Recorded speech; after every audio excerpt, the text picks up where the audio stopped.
I really want to thank you all for coming here tonight, joining in person to share your thoughts and priorities. We have many of you signed up in advance and several joining tonight in person. And I just want to make sure it's not a surprise if this hearing ends up going long tonight. We appreciate everyone's time and commitment to the process. We want to make sure everyone has a chance to get heard. Before we start, I want to thank Mount Hood Community College for having us in this space tonight. We have the Vice President of the college, Jennifer Bomer, is here with us, and I'd like to invite her up to provide a welcome.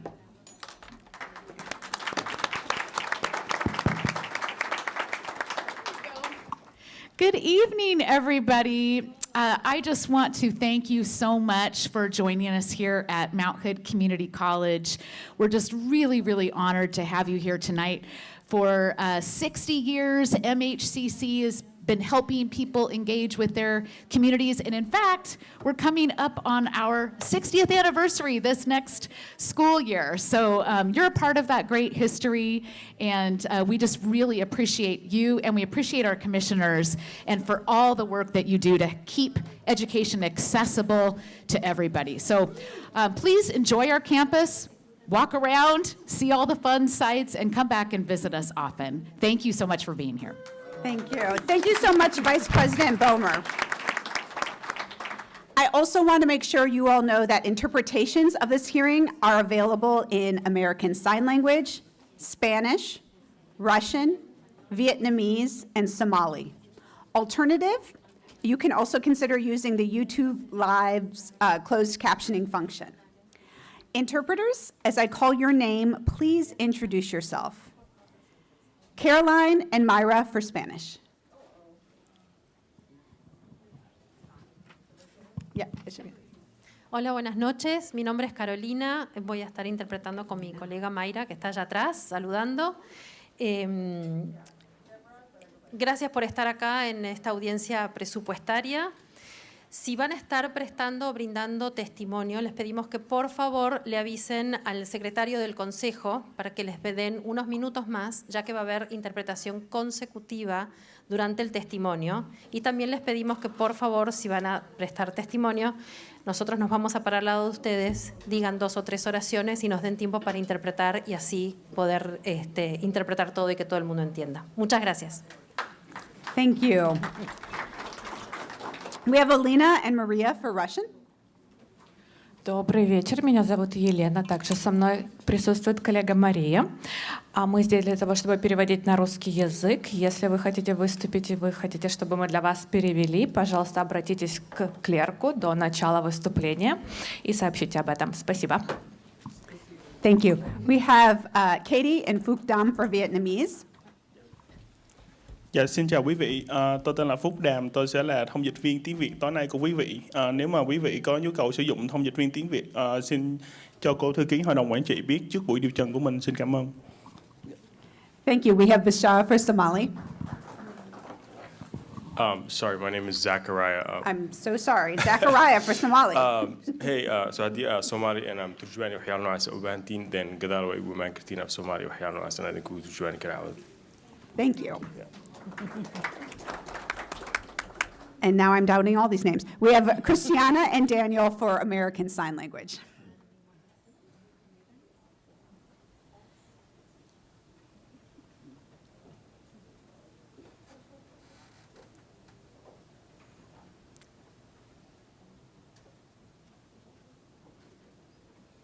All right, thank you. So again, it's good to be with everyone here tonight. As always, please bear with us through any technical difficulties that may arise during the meeting. There are refreshments and additional seating in the back room there, and guests are welcome to use that space if they like. Tonight's budget hearing is really one way that Multnomah County collects community feedback on our budget before it will be adopted on Thursday, June 4th at the regular meeting of the Board of County Commissioners. I'd also like to remind you that written testimony on the county budget can be submitted online throughout our budget process. You can find that form at the website multco.us/budget-feedback. That's multco.us/budget-feedback. You'll also find links to the form in Spanish, Russian, Vietnamese, Somali, Simplified Chinese, and Chukis on the website. You could also simply email your comments to our board clerk at boardclerk@multco.us. So I want to thank all of you for taking the time this evening to be here in person with us to share your thoughts and ideas. Hearing from you about this year's proposed budget priorities and how they represent Multnomah County's values is an essential part of our budgeting process. Your feedback will inform our decision-making as we continue working towards an adopted county budget in June that is truly representative of the communities we partner with and serve. This is a much tougher budget year for the county than many in recent memory. Despite that, the job of this board is to make the best use of the dollars we have to serve our community's essential needs and ensure resources are going to the people who rely on them most and whose needs we must prioritize in these challenging times. Multnomah County's budget and priorities are not built in a silo. They're built alongside many partners and the community itself. Our county is built as much by community members who call Multnomah County home as for them, which is why this budget also looks at how we can be a more inclusive, equitable, thoughtful partner. Hearing from you is part of that commitment, and I'm so glad you're here tonight to share your voice. So joining tonight are all of the Multnomah County Commissioners, and I want to make sure they all have a chance to introduce themselves before we get started. So with that, I will turn it over to Commissioner Megan Moyer. Hello, thank you so much for joining us. My name is Megan Moyer. I use she, her pronouns. I'm the Multnomah County Commissioner in District 1. That is everything west of the Willamette River, Sauvie Island, and inner southeast to about Cesar Chavez. Hello all, Shannon Singleton. My pronouns are she and her. I'm the Commissioner for District 2, which is all of North and Northeast Portland, from St. John's out to Park Rose, and it includes the city of Maywood Park. Good evening, everyone. I'm Julia Brim-Edwards, the District 3 Commissioner, which is East Portland, pretty much from about 32nd to 146th, Clackamas County line to I-84, approximately. Thank you for being here tonight. Good afternoon, everyone. My name is Commissioner Jones-Dixon. I am your County Commissioner for District 4. There is no place like home. I guess it's okay to clap. Beyond excited to be here. I'm also a graduate of Mount Hood Community College and very much looking forward to our new library that's opening up this weekend. So please be sure to join us this weekend, and we look forward to hearing from all of you. Thank you.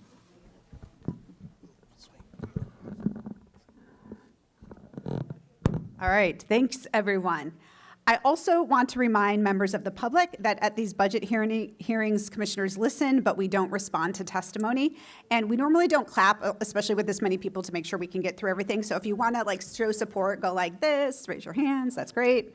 Now I'm going to turn it over to our board clerk, Tasia Nelson, who's going to provide a brief overview of written testimony submitted prior to this hearing and to talk through the logistics of the meeting before calling for testimony. Tasia.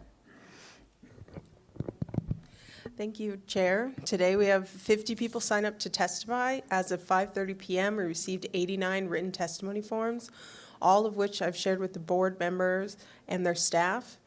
Interpreters are available in American Sign Language, Spanish, Russian, Vietnamese, and Somali. If you would like to have your testimony interpreted into English, please let us know when it's your turn to testify, and an interpreter will assist. I will call 4 people at a time to come up to the presenter's table. I will also announce the next 4 speakers so that they are prepared to speak by coming down to the seats behind the presenter's table, right here. Please speak directly into the microphone. Public testimony is limited to 2 minutes per person. I will set a timer when you begin speaking. And a buzzer will go off when your time is up. At that point, please wrap up your sentence. Written testimony on the county budget can be submitted beyond this public hearing by going to multco.us/budget-feedback or by emailing me at boardclerk@multco.us.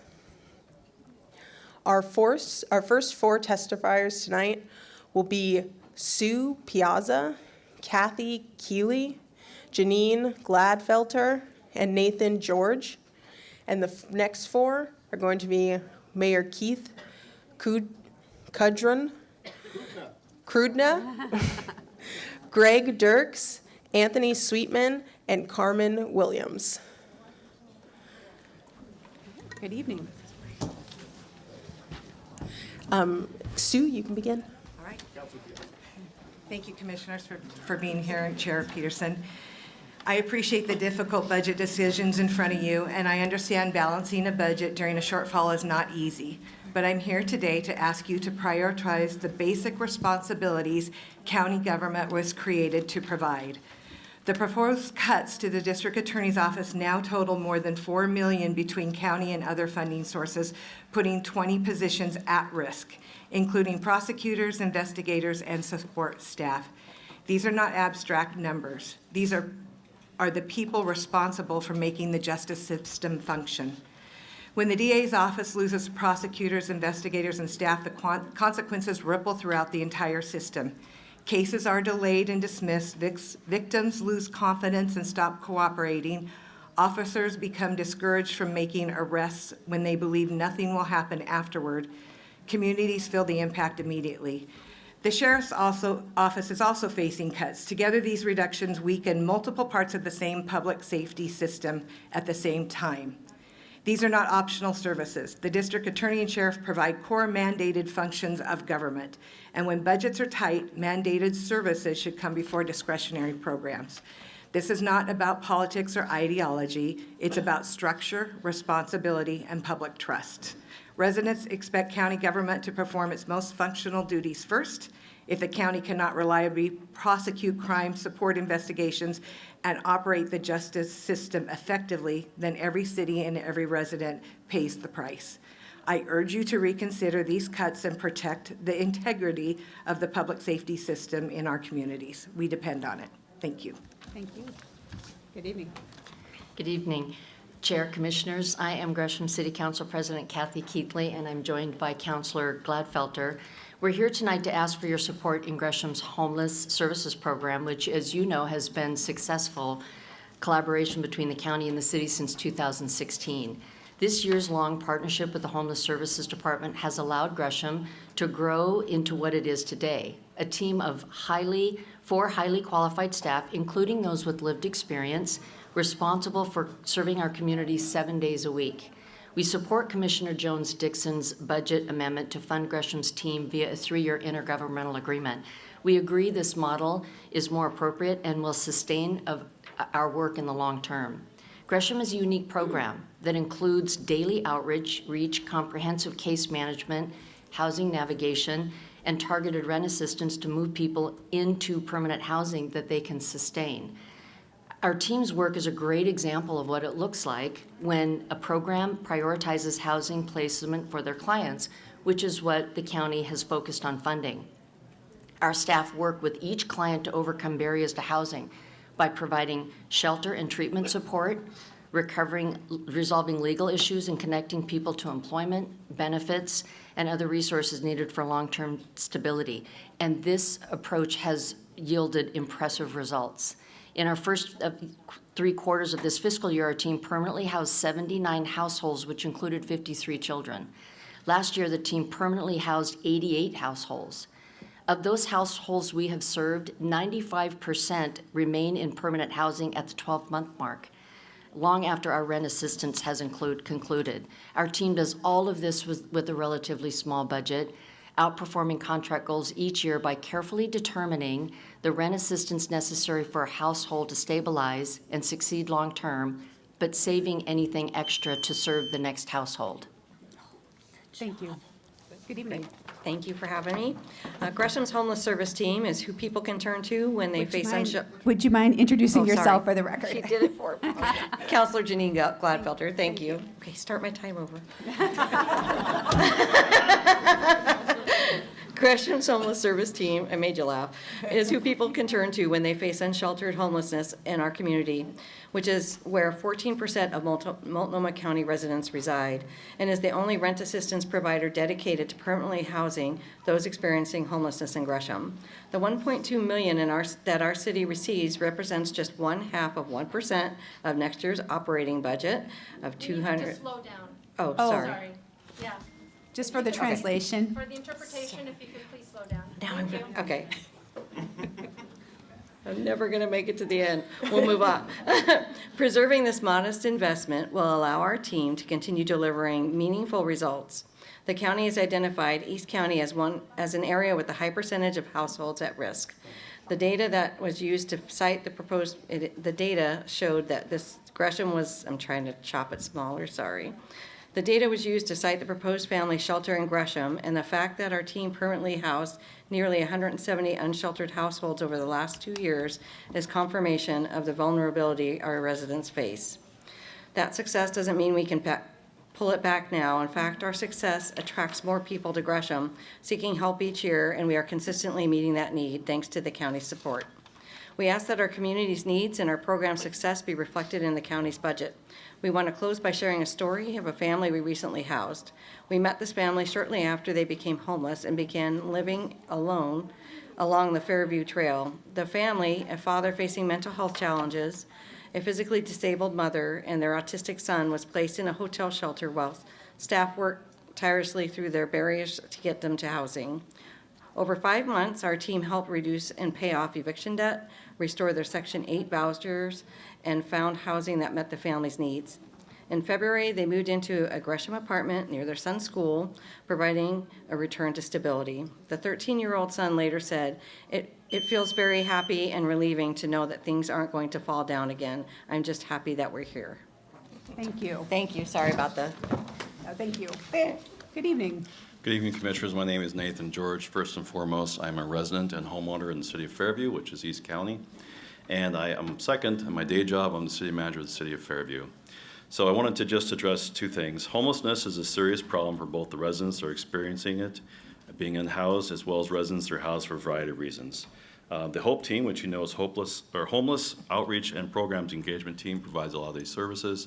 They've met with me personally and told me that they have about 95% that they're able to help people and get them to services they need and help our communities.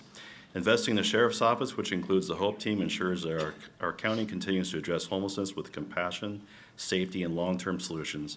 I urge the board to fully fund and support all the MCSO programs in the upcoming budget, including the HOPE team. The safety and well-being of our residents' communities should be one of the highest priorities for the county. And second, the Multnomah County owns and maintains many roads and right-of-ways within the city of Fairview. These roads are not maintained in a timely fashion, sometimes taking years for seemingly small issues such as putting up signs, taking care of potholes. I'm driving over the same potholes I've driven over for a year, and debris and taking care of vegetation, etc. As city manager, I have high expectations of my team to take care of what we've been entrusted the public to take care of. Even when we can't do everything as quickly as the public would like, we ensure it is all on the list, it gets done, all of it, in a logical and planned manner, and we set clear deadlines and expectations when we can get it done, and we do that. I have met with multiple persons in the Department of Community Services from top to bottom. They're all kind and happy to converse, which I greatly appreciate. However, the message is always the same. We don't have the resources to properly care for our responsibilities. I wanted to say the City of Fairview's elected officials are taking a leadership role in our community by cutting red tape, removing barriers, addressing the biggest issue for our city, which is revenues. I respectfully request that the county provides adequate funding and resources to allow our roads to be taken care of. And I thank you for your time. Thank you. Yeah, good time. Next, we have Mayor Keith Kundra, Greg Dirks, Anthony Sweetman, and Carmen Williams. And after them will be Elvia Zarate, Magdalena Pacheco, and Santiago Ruiz, and they will need a Spanish interpreter. Good evening. Please go ahead, Mayor. Okay, thank you very much. Thank you, Chair Peterson and Commissioners, for taking this time to come out to East County to hear our concerns. My name is Keith Kuderna. I am the mayor of Fairview. I just kind of want to give you a little bit of brief history about me. So in the early 90s, when I met my wife, she was running a homeless shelter for teenage youths in the Seattle area in the U District. And one of the things that I learned during that time was the importance of developing relationships with these kids. One of the more consistent themes you find with people experiencing homelessness is a lack of trust. They don't trust anybody. They don't even trust each other most of the time. Having that consistent face was very important, and I watched my wife move the needle with these kids that were transporting between Seattle and Portland and getting them into programs. Now, fast forward some 35 years later, my wife is working for Portland Rescue Mission. This affords us the opportunity to volunteer at the Burnside shelter. I'm able to talk to managers down there, staff, and wow, what do you know? 35 years later, what is the most consistent thing they need to have is consistency. This has not changed. This is a basic behavioral characteristic. My fear with the removal of the HOPE team is you're going to lose that consistency. I did speak with the sheriff this week. I expressed this. With the removal of the HOPE team, you're going to lose that consistent contact point. The response was, well, we have deputies that have been out there. All you're doing is restarting the clock with people. By losing the HOPE team, you are not only doing East County a disservice, but you're also doing a disservice to those experiencing homelessness. You are making it harder for them to get into the programs and to get the help that they need. I implore you to really fund the HOPE team. Thank you. Thank you. Good evening. Good evening. Thank you, Chair Vega-Peterson and Honorable Commissioners. My name is Greg Dirks, and I'm the City Manager for the City of Wood Village. And on behalf of our Mayor, Council, community members, and myself, we want to acknowledge and recognize the difficult work involved in crafting a balanced budget that serves a diverse community during a challenging financial period. We are pleased to see funding mostly restored to the Sheriff's Office, which provides critical state-mandated services, patrol, crime prevention, and behavioral health connections, particularly in the 3 smaller East County cities. And while enforcement alone is not the solution to community livability issues, appropriate public safety capacity remains an important part of a functioning justice system and vibrant and safe community. We are concerned about the proposed Department of Homeless Services budget, not only because of reductions, but because of how resources are structured and prioritized. East County cities have struggled for years to coordinate effectively with the Department on Homeless Services, shelter and outreach infrastructure, and community response efforts. Gresham has demonstrated measurable success through its focused local efforts, including hundreds of engagements, shelter placements, and housing outcomes for families with children. However, the smaller East County cities have limited ability to develop localized programs and often lack transparency and insight into the outreach priorities, methods, and outcomes being delivered in our communities through county contracted providers. We also relied heavily on the Sheriff's HOPE team to provide a balance of compassion, accountability, and coordination, and that resource is now being eliminated. Homelessness does not recognize city boundaries or political ideologies. We need flexibility to pursue a broader range of solutions, including shelter alternatives, rent assistance, workforce development, stabilization services, and pilot programs tailored to community needs.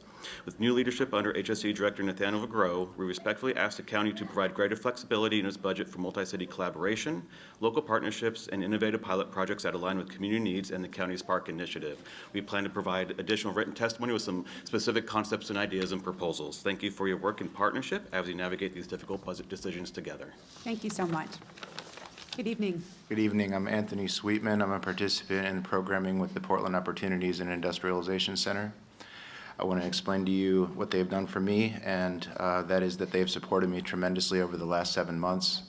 I was privileged to take their paid semiconductor technology course in October, which gave me a foundation for the microelectronics industry and facilitated valuable networking. The associated stipend helped me to afford rental costs, and their food pantry aided me through hard times. Through a guest speaker in this course, I was able to engage with another BIPOC-led and operated nonprofit to earn national accreditation in the arena of energy efficiency retrofitting in disenfranchised communities. I also met the CEO of a Black-led and operated educational mentorship community, which has provided access to scholarship funds for continued education. Along with former justice involvement and a punctuated employment history, recuperative restrictions for 2-foot surgeries and a knee injury have recently served as major barriers to gainful employment and income to afford my living expenses. To remedy these challenges, the Community Healing Initiative and A Home for Everyone have afforded me with directed employment coaching, clothing, and accessories for interview and worksite resources, readiness, and funding for vital accreditations, which will open more doors to a career in my chosen fields of community health, peer support, and substance abuse counseling. With all these resources in conjunction with substantial rental support and assistance in future permanent housing placement, I would not have made it through this tough transitional period. I'm grateful to be securely housed as I continue to take significant steps toward bodily restoration and steady gainful employment. Largely thanks to POIC, I am now a top candidate for a residential specialist role at a supportive living community and am entering another round of valuable vocational training. Their team are more than resource navigators and employment coaches. They are co-actualizers of my vision for success. I implore you to continue the funding that makes all this possible. Thank you. Thank you. Good evening. Good evening. My name is Dr. Carmen Williams, and I'm the board chair for Helping Hands, as well as the co-founder of the Coalition to End Homelessness for Children and Families. I'm here today to discuss the critical role and essential services provided at Bybee Lakes Hope Center. And as we navigate the current housing crisis, it is vital to recognize that our work represents one of the largest and most efficient shelter operations in the region. And for many reasons, maintaining our current momentum is a non-negotiable. Our model at Bybee Lakes is far more than just a place to sleep. We have a built-in person-centered integrated system of care that combines shelter with navigation, case management, and reentry services. This allows us to move individuals through a proven pipeline from crisis to stability, and with the appropriate allocation of resources, housing. The results speak for themselves.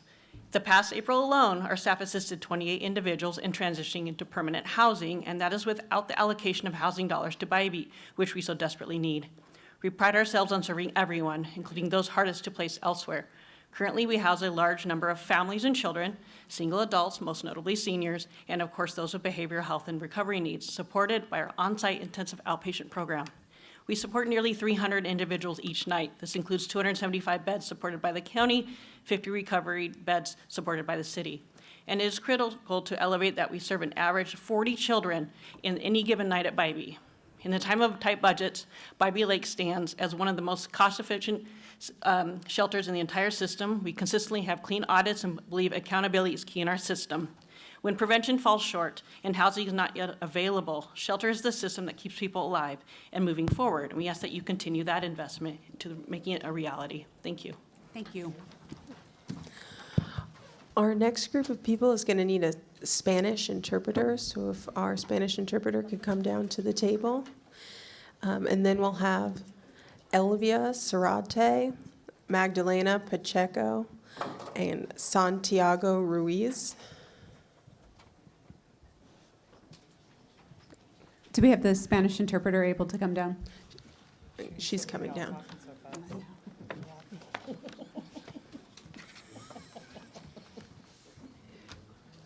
Un momento, por favor. Along with this group will also be Anthony Zarate. If you would come down to the waiting area. Buenas tardes. Spanish interpreter ready. Okay. Elvia, you can begin.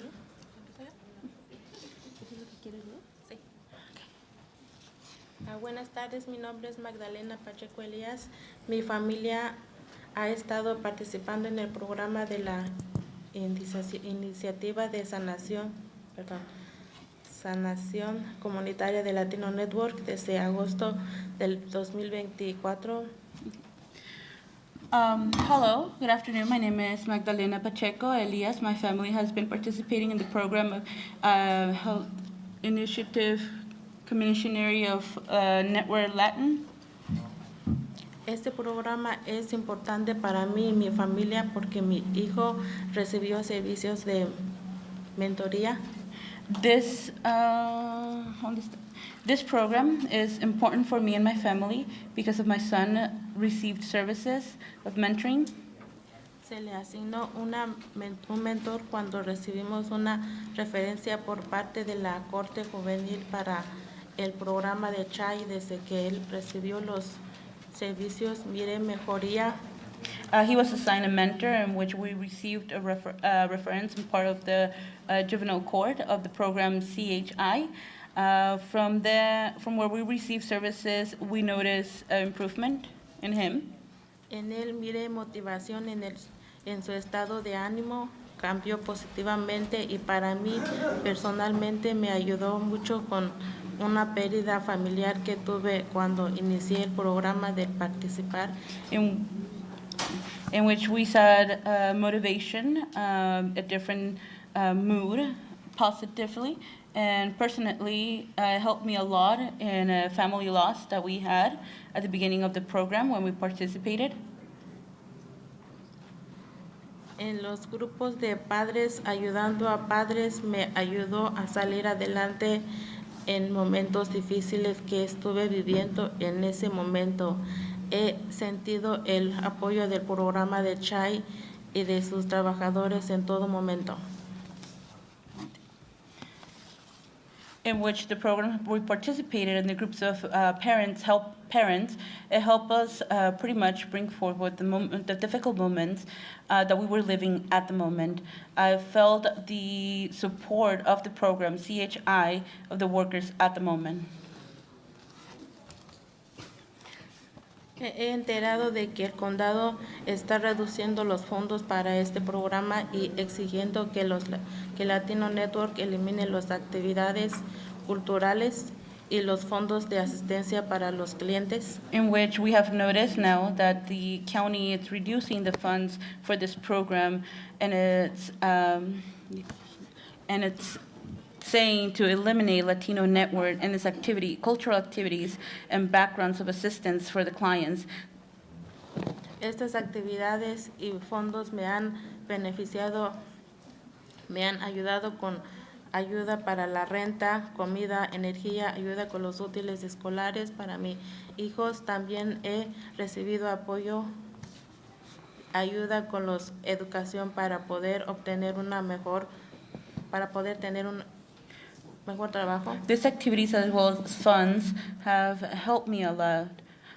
It has helped me with pay rent, food, energy, or as well as school supplies for my kids. And I also have received education to have a better job. He recibido referencia por mí y mi familia para salud mental para la CENIC de Latino Network. He recibido recursos e información. I have received a reference for me and my family for mental health for the Clinic Senate of Latino Network. ¿Quieren las personas cambiar las sillas?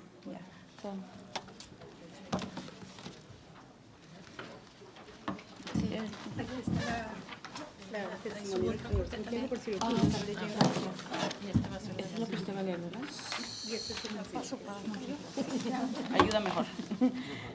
Lo voy a estar leyendo yo, aunque usted leerlo completamente en español.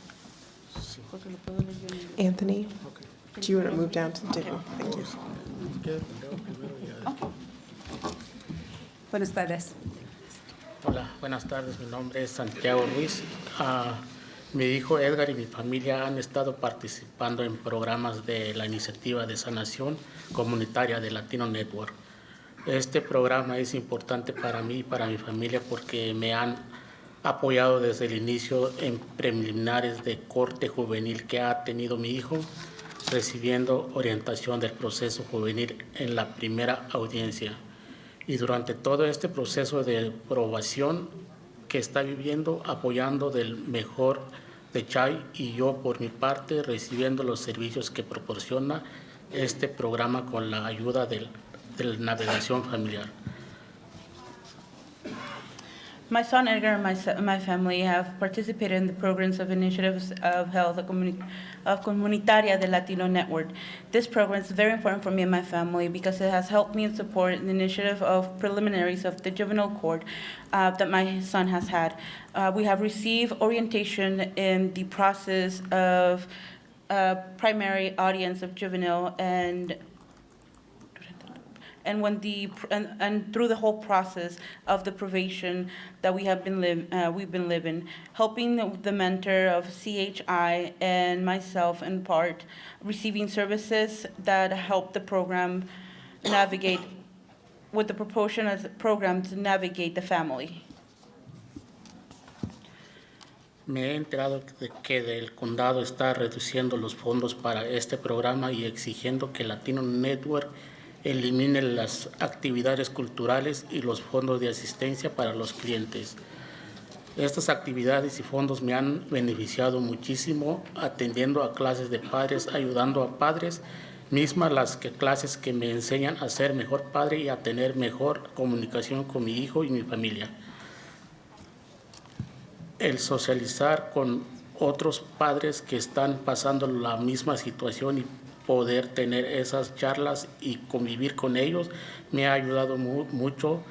También he recibido asistencia al cliente con compras para mi hogar, asistencia de renta cuando lo he necesitado y recibiendo recursos e información de la comunidad como recursos migratorios con los que he aprendido a abogar por mí y mi familia con la información y servicios proporcionados por Latino Network.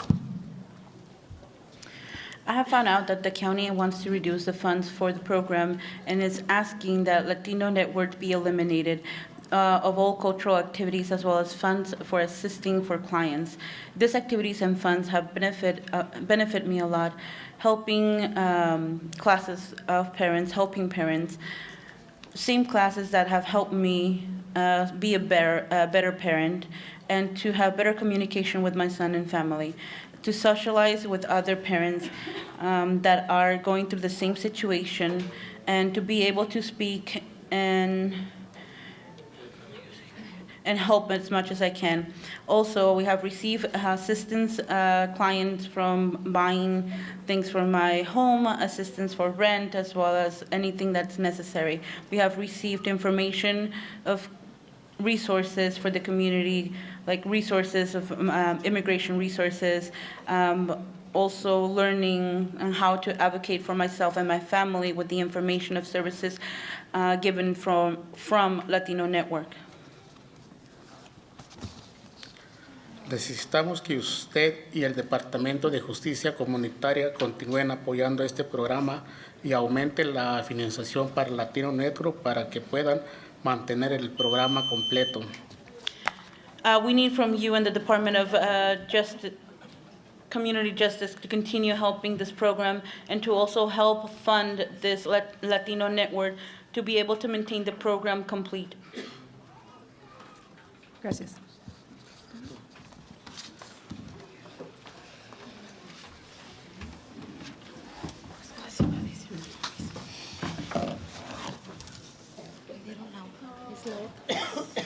Buenas tardes. Hola, buenas tardes. Mi nombre es Elvia Zárate. Soy una madre soltera con 3 hijos. Mi hijo Anthony y mi familia han estado participando en programas de la Iniciativa de Sanación Comunitaria de Latino Network. Este programa es importante para mí y mi familia porque nos ha ayudado mucho como familia, porque nos ha enseñado a tener más comunicación en casa con mis hijos, a evitar violencia intrafamiliar y a estar más unidos. El programa me ha enseñado a ver las señales de conducta de mi hijo y prevenir que se involucre en situaciones de violencia y gangas. Gracias a que mi hijo está recibiendo servicio del programa CHAI con un mentor, he visto cambios positivos, mejoría en su conducta, menos agresividad en su comportamiento y más participación en programas culturales y clases que proporciona el programa. Good afternoon. My name is Elvia Zarate. I'm a single mother of 3 kids. My son Anthony and my family have been participating in the program of Iniciativa de Sanación Comunitaria de Latin Network.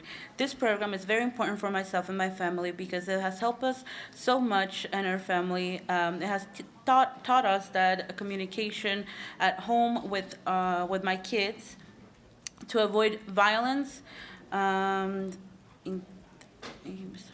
to be more united as a family. The program has taught us that about the conducts of our kids and to prevent having them to be in violent situations as well as in gangs. Thank you to my son receiving the program of CHI, and with the mentor, we have noticed positive changes and a better conduct in my son, less aggressiveness in his conduct, and participating in cultural programs and classes that have been provided by the program. Al igual, pues me he enterado que que el condado está reduciendo los fondos para este programa y exigiendo que Latino Network elimine las actividades culturales y los fondos de asistencia para los clientes.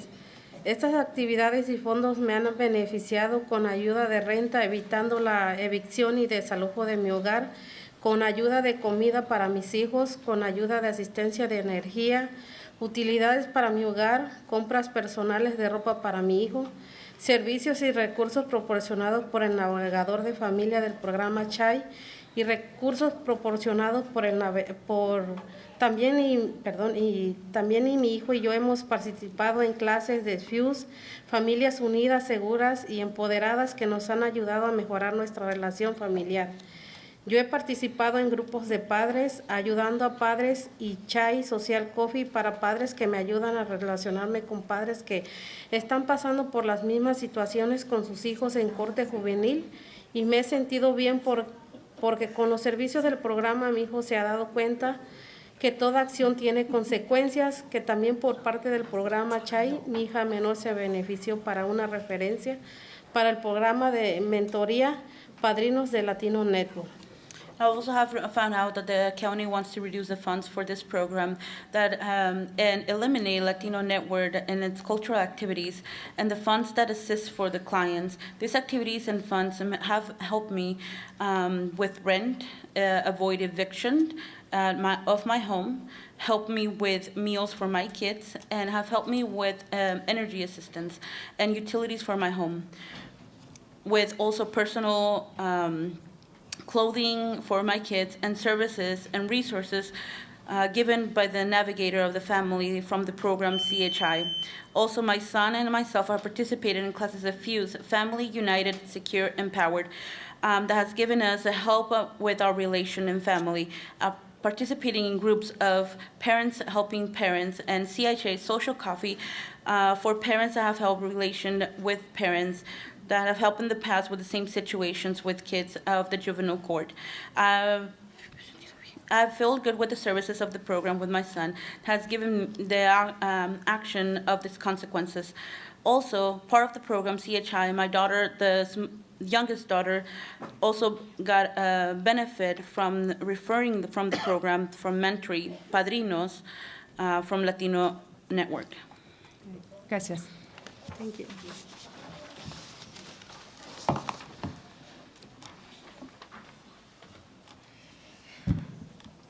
Buenas tardes. Hello. My name is Anthony Zarate. I've been participating in this program with the Community Healing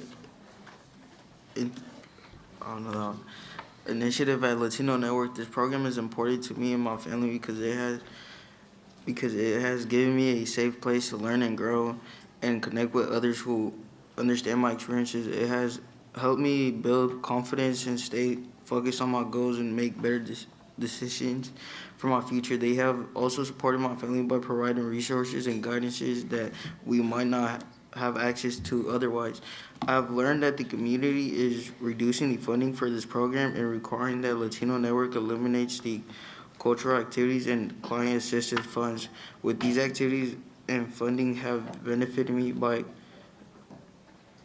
me, for example, making art every week with Medicine Bear and getting to go on field trips during the summer and spring break. We need you and the Department of Community Justice to continue to support this program and increase the funding for Latino Network so that they can maintain the full program that has helped me and many others. Thank you. Thank you. Next, we have Gonzalo Morales, John E. Grant, Heather Palmquist, and Mercedes Elizalde. And after them will be Talia Giardini, Rachel Phillips, Lynn Tan, and Claudia Cedeno Fornos. So,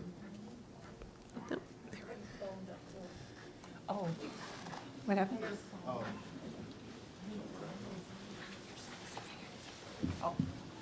Oh, thank you.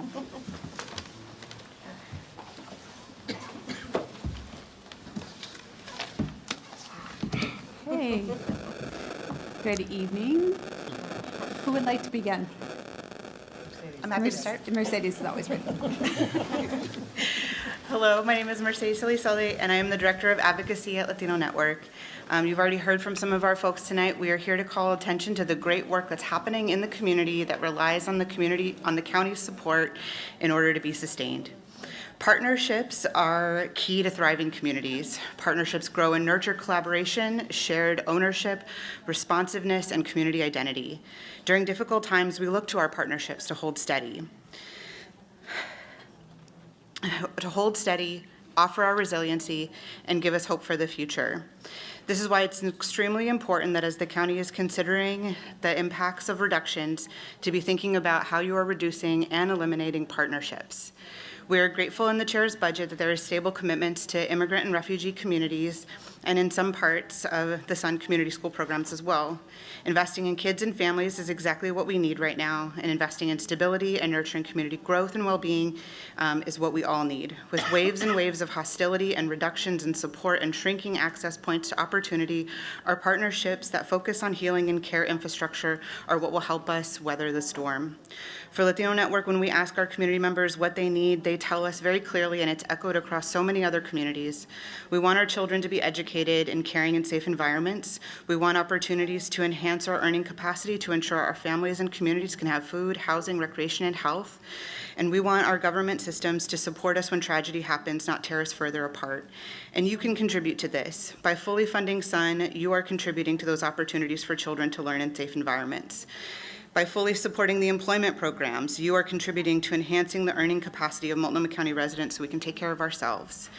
And you need to prioritize and reinvest in community healing initiative, gun violence response, and early intervention programs to prioritize healing and reconnection and not increasing rates of incarceration and punishment-based frames that do not lead to health instability in our communities.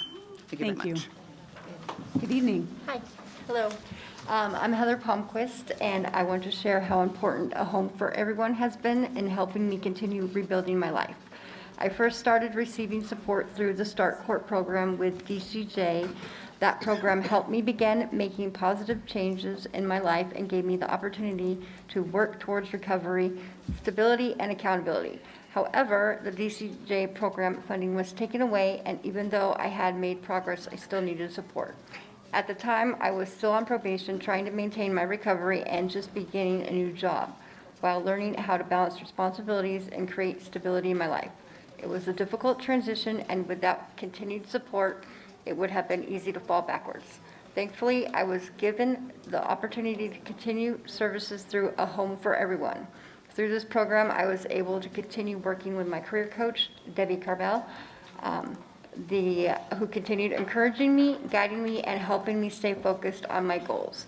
The program gave me the tools to support and advice I needed to stay clean, stay employed, and continue moving forward in a positive direction. Programs like this are extremely important because recovery and stability do not happen overnight.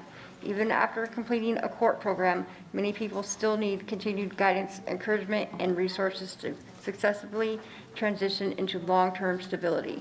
A Home for Everyone helped fill that gap for me during one of the most important times in my life. Because of the continued support I received, I have been able to continue working, remain focused on my recovery, and keep building a better future for myself. I truly believe programs like this save lives and give people a real chance to succeed. I strongly support continued funding for A Home for Everyone so others can continue receiving the same support and opportunities that helped me. Thank you for taking the time to listen to my story and supporting programs that help people rebuild their lives and become productive members of the community. Thank you. Good evening. Good evening, Commissioners. I'm John Grant. I live in District 1, and I'm a co-founder and the board president of the Commons Law Center. I'm here to ask for a $247,000 budget allocation for the Commons in-courthouse tenant eviction defense program, the only program in Multnomah County providing no-fee on-site legal representation to tenants at eviction hearings. Over the past year, we served 714 households facing eviction, the vast majority of which were able to remain in their original housing at least 6 months later. We serve a broad swath of Multnomah County residents, with the majority of our clients coming from historically marginalized communities. Here's what makes us different. Traditional legal aid requires income qualification, appointments, and, if they have capacity, full scope representation. Our limited scope model flips that. In just a couple of hours, we provide high-impact services that are both efficient and effective, and we can handle far more cases per lawyer. Every day, a growing number of county residents walk through the courthouse metal detectors holding an eviction notice, and they are scared and alone. We meet them at the courthouse door, have them scan a QR code so our technology can generate their legal documents on site, and within minutes, they're sitting with a lawyer who stands up in court and says, "Your Honor, Attorney X for the defendant."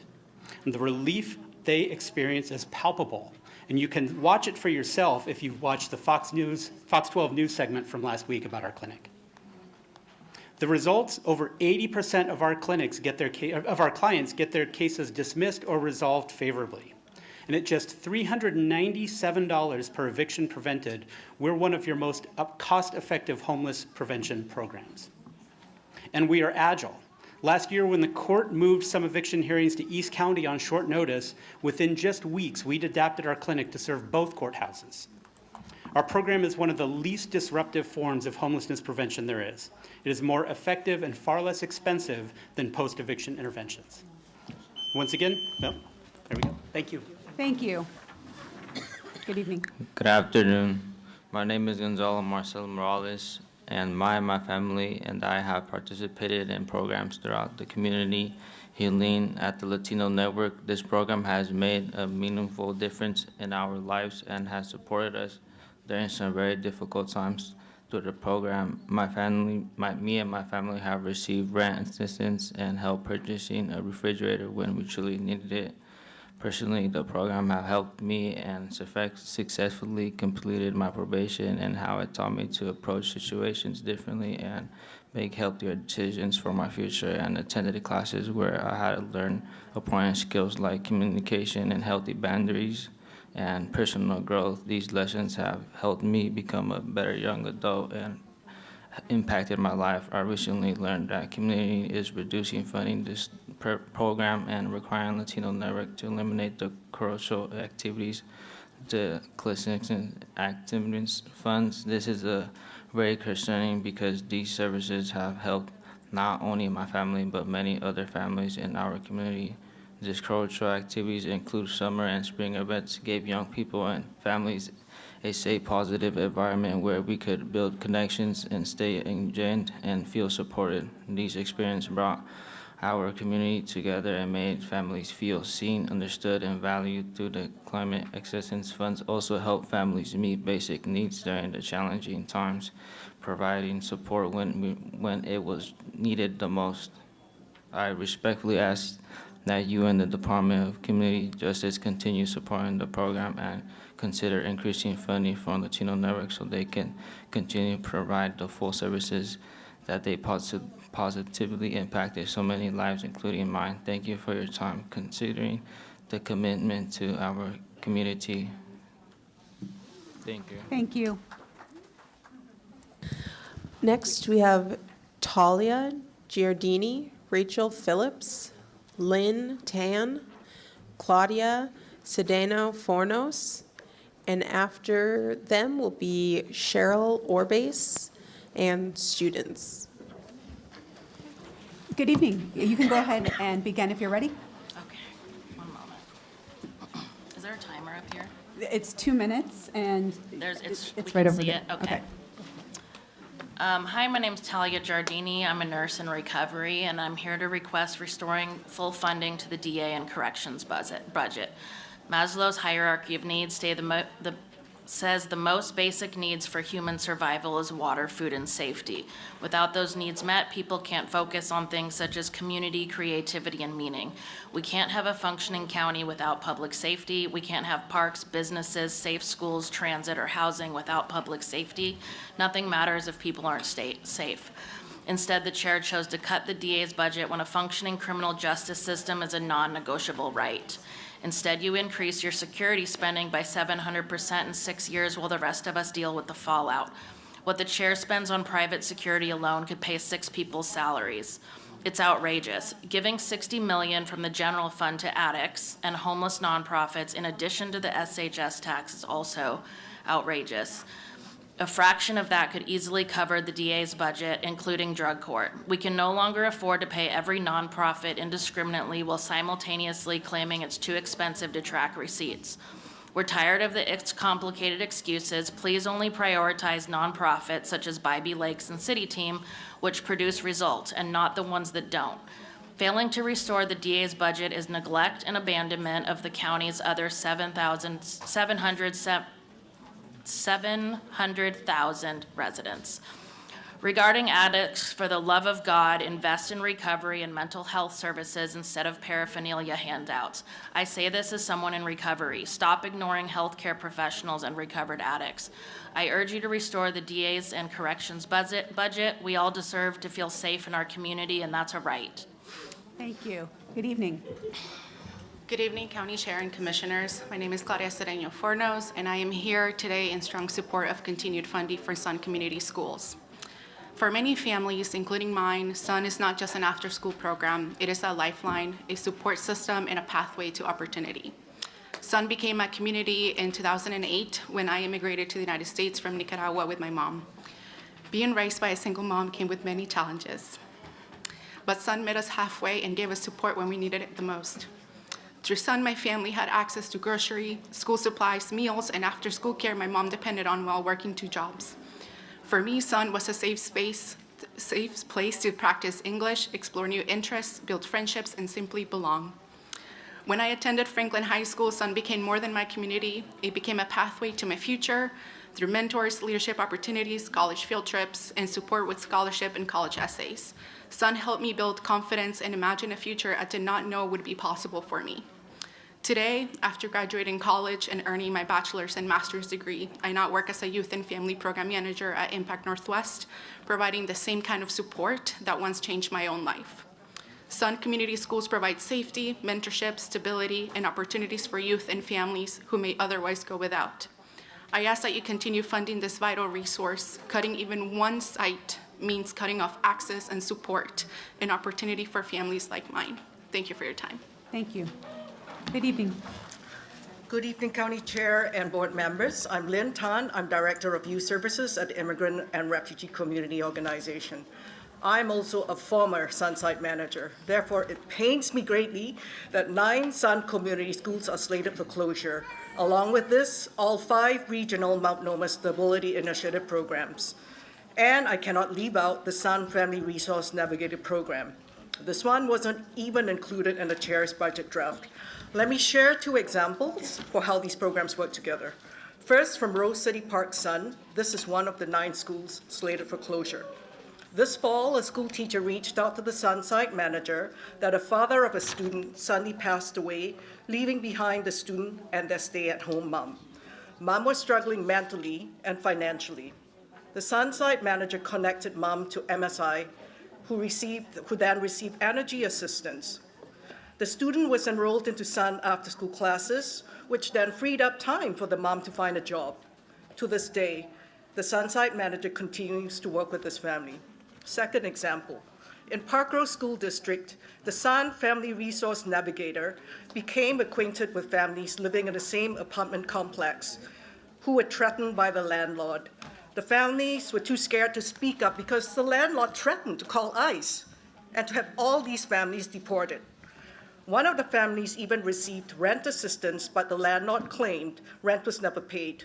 As a result, the Sun Resource Family Navigator partnered with the Renters' Right program to provide these families with free legal counsel related to their tenant rights.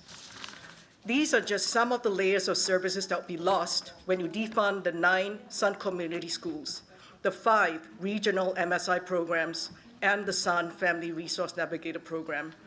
I urge this board to collectively vote to retain funding for these programs. Thank you. Thank you. Good evening.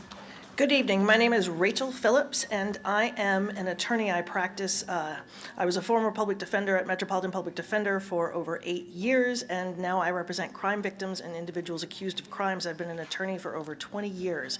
I am here to support the cuts to the district attorney's budget and ask you to cut it more, and let me tell you why. There are at least 14 people in upper management at the DA's office that earn over $200,000 a year. I don't know any other county agency that has that inflated kind of salary and state budget. Next, I want to talk to you about their conviction rate. Believe it or not, Vasquez has a lower conviction rate than his predecessor, Mike Schmidt. For example, DAs should win 95 to 99% of their jury trials.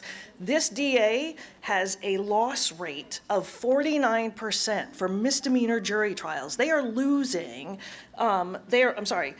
their win rate is 49%. They're losing 52% of their trials. That's from 2025. I believe it might be 53% so far this year. Felony person crimes, their win rate, their loss rate is 23%. So they're winning, just under 80% of their cases when their conviction rate should be 95 to 99% of their cases. Furthermore, this DA has said that he commits to restorative justice, but he's actually taken it away for all of their adult. It's only in juvenile cases, and that's the kind of thing that keeps people out of the criminal justice system in the first place. They are dismissing trials day of trial, which inflates and wastes time and money. There is nothing but waste. I watched a motion to suppress, motion to dismiss on a felony case that had to be dismissed because the DA didn't do their due diligence and the police officer was on the Brady list. That case was on the docket for 6 months. They're not doing their job, cut their budget more. Thank you. Thank you. Next up, we have Cheryl Orbase and students. And after them will be Janiyah Moore, Tesfaye Denby, Naomi Holland Scott, and Megan Gerlach. Good evening. Good evening. I'm Cheryl Orbase, the principal of Rose City Park Elementary School. Our students, staff, and families are all here. We are here today because we want to ask you, we want to urge you to see the SUN program not as a line item in a budget. I would like to echo the other advocates for SUN program that are here tonight. SUN program is a lifeline for our students and families. At Rose City Park, SUN serves more than 230 students every year. Nearly 80 adults have been served through SUN, and about 30 families have been connected to Multnomah County resources. These are not just numbers. These are children who need a safe place after school. These are working families trying to make ends meet. The cost of losing this program will be far greater than the cost of preserving it. I urge you, do not take the SUN program away from our students and families. Thank you. Good evening. Hi, my name is Layton. And I'm Hazel. And we're student leaders at Rose City Park. We're here because SUN changed our lives and the lives of so many students at our school. SUN gives us healthy foods when we're hungry after school. It gives us sports, art, science, games, leadership classes, and fun activities that make us want to come back every single day. But the most important thing SUN gives us is a place to belong. As a student leader, I've learned how to help younger students be responsible and set a good example. SUN helped me become more confident and taught me that my voice matters. And tonight, I'm using my voice to ask you something important. Please do not cut our program. You are taking away a place that kids count on every single day. Please fight for us the way SUN fights for students every day. Hi, I'm Elizabeth, and I'm a parent. Cutting this funding would especially hurt working families, low-income household, immigrant families, and students who already face barriers to succeed. It would leave many children without the support and stability they count on every day after school. Investing in SUN Community School means investing in safer neighborhoods, stronger schools, and healthier families. These programs truly changes lives and create opportunities for students to succeed both inside and outside the classroom. I ask you to please continue supporting our community by fully funding SUN Community Schools. Thank you for your time and for listening tonight. Thank you. Next we have Janiyah Moore, Tesfaye Denby, Naomi Holland Scott, and Megan Gerlach. And after that will be Mai Xiang, Carmina Handy, Alexandra Slaughterback, and Ariel Test. Hi, good evening. If you're ready, you can go ahead and begin. Oh, thank you. Chair Vega Peterson and members of the committee. Hi, my name is Naomi Scott, and I'm the director of North Star Clubhouse, a program of New Narrative. North Star is an evidence-based, SAMHSA-recognized mental health recovery program operating under the internationally recognized Clubhouse model with more than 350 clubhouses worldwide. At North Star, members, people who experience a mental illness, and a very small team of staff co-operate our whole program. And through this cooperative model, we provide daily work-centric structure, a high level of employment and education support, affordable and nutritious meals for members, many who experience food insecurity and chronic health conditions, and long-term recovery supports without time limits.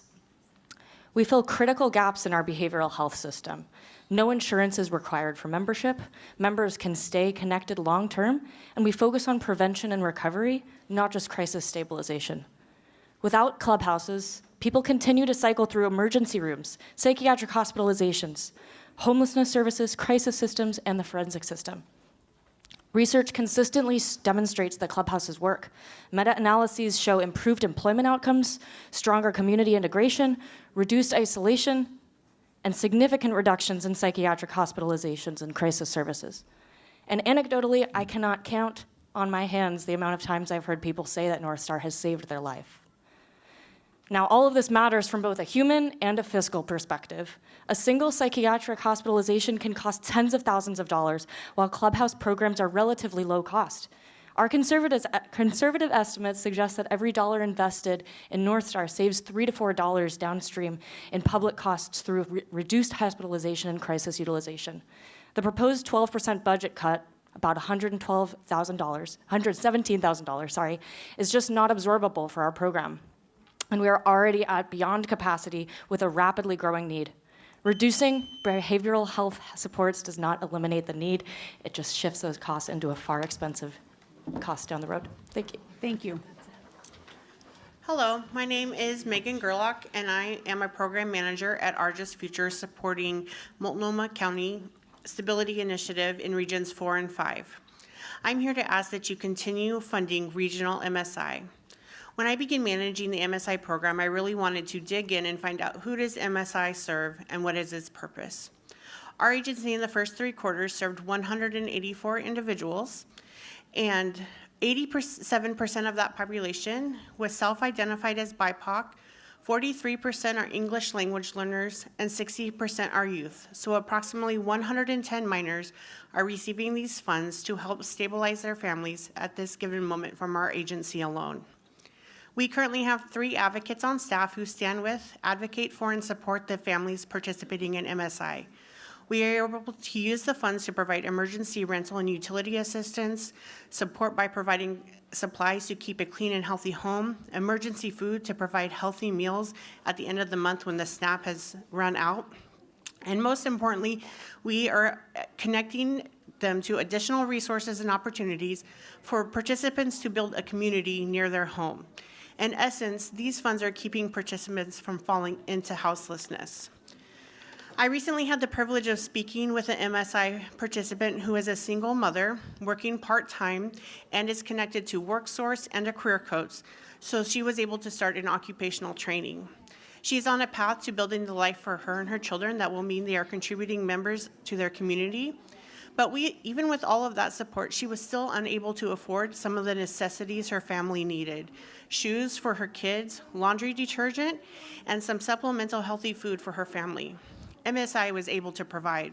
This gave the mom the peace of mind that they needed to complete their education and find employment in a hospital. While her story is inspiring, it's not unique. MSI funds are helping families with these types of supports every day. I respectfully request you continue to fund regional MSI. Thank you. Good evening. Hello. Chair and Commissioners of the Multnomah County Board of Commissioners, my name is Janiyah Moore, and I am here today to urge you to continue funding and protecting SUN programs and SUN school sites throughout our community. SUN allows children of color and children from marginalized communities to begin closing the 6,000-hour learning gap that exists between children of color and white children by the end of 5th grade.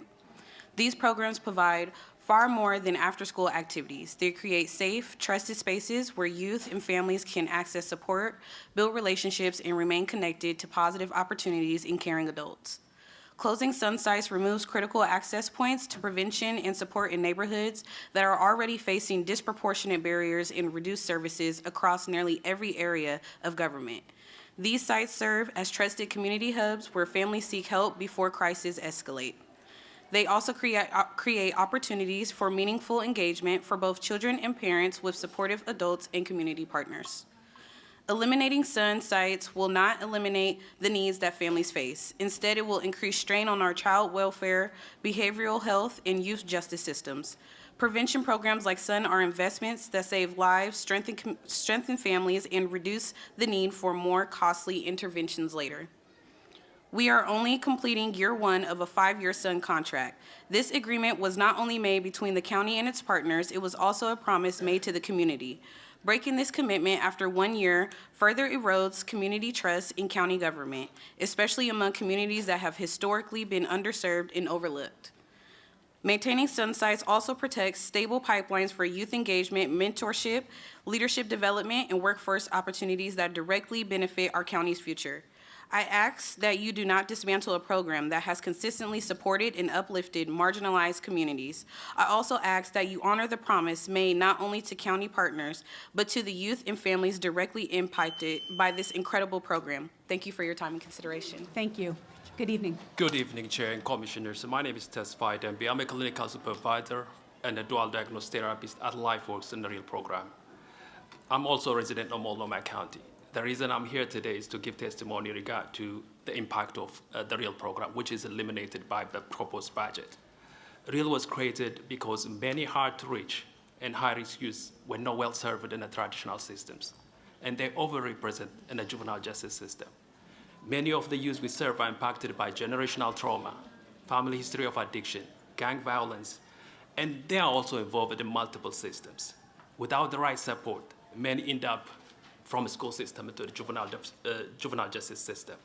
Over the past 20 years, the REAL program has been providing substance use and mental health treatment service for youth and families between the age of 12 to 18. This is a co-occurring program that exists in Multnomah County, the only program culturally focused.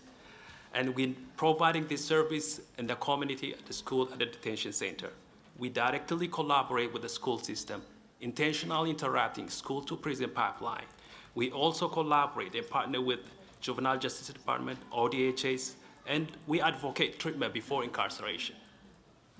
And as you already know, Oregon ranks among the worst states in terms of access to addiction treatment, both for the youth and adult. At the same time, we keep losing youth addiction and mental health treatment services. I can name many, but right now I don't have time to mention what kind of program we keep losing. Investing in youth treatment right now, like in the REAL program, will really cost far less than investing later through incarceration, houselessness, and many other issues. My ask is today is this: the REAL program has been helpful, helping the community to overcome significant challenges. We've been partnering with Multnomah County, Portland Public School, many other school districts. REAL has been helpful. My ask is to the county to help the REAL program and to continue to fund it. Thank you. Thank you. Next, we have Mai Zhang, Carmina Handy, Alexandra Slaughterback, and Ariel Test. And after them will be Megan Harney, Paloma Norris York, Jennifer Fox, and Israel Hammond. Good evening. If you're ready to begin, please go ahead. Thank you, Board of Commissioners, for allowing me to have some of your time. My name is Mai Zhang, and I'm here representing Multnomah Stability Initiative, the MSI program with Region 4 and 5, and Our Just Future. I'm here voicing the concerns of our families as a family advocate and also an individual living in this county. I'm urging you, the board, to vote in favor of keeping MSI Region 4 and 5 funded. MSI has been helping families avoid eviction while giving them hope to reach self-sufficiency. We have helped struggling families reduce and eliminate barriers through provided resources, referrals, and one-on-one coaching, leading to employment, training opportunities, and improving their financial health. If funding is reduced or eliminated, many families will fall into homelessness and progress they have made will be disrupted. The families we work with are not just numbers. They are motivated individuals who just needed someone to give them hope and a little support. Our clients become contributing members to our community, such as my client, Lillian, mother of two, who with MSI support has become a registered nurse and a homeowner. Nicole, mother of 8, is currently working part-time and she's enrolled in CNA training to also work in a hospital. Bianca and Evan went from living in their car with 2 children to both working full-time, having debt, to now being debt-free and working on building credit, reaching housing stability and allowing Bianca to attend school for her interior decorating certification. If MSI Region 4 and 5 no longer receive funding, this will greatly affect Multnomah County as a whole. Increased homelessness means more strain on public services, law enforcement, chronic illnesses, mental illnesses, and substance abuse. We respectfully ask you not to take away funding from a program that has greatly impacted these regions in Multnomah County. Thank you. Thank you. Good evening. Chair and Multnomah County Board. For the record, my name is Carmina Hindi. I am a parent to a student at H.B. Lee Middle School in the Roanoke District School. I live in Oregon for 6 years, but I am from Bombay, Peterity State of Micronesia. When I arrived here in United States, I came here with my 3 kids, and I looked for a job and got a job. Then my kids started attending school. When living here in United States compared to back home, it's not easy.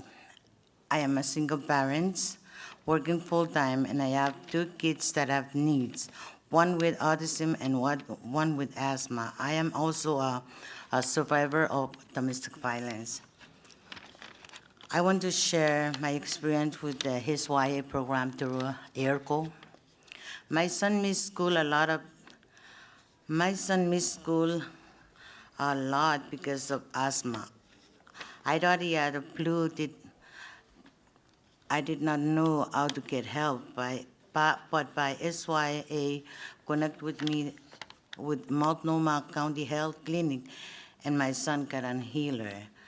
I am a single parent and work night shift. My daughter has autism, and by SYA connected me with ERCO Disability Legal Service so I could learn about support and resources.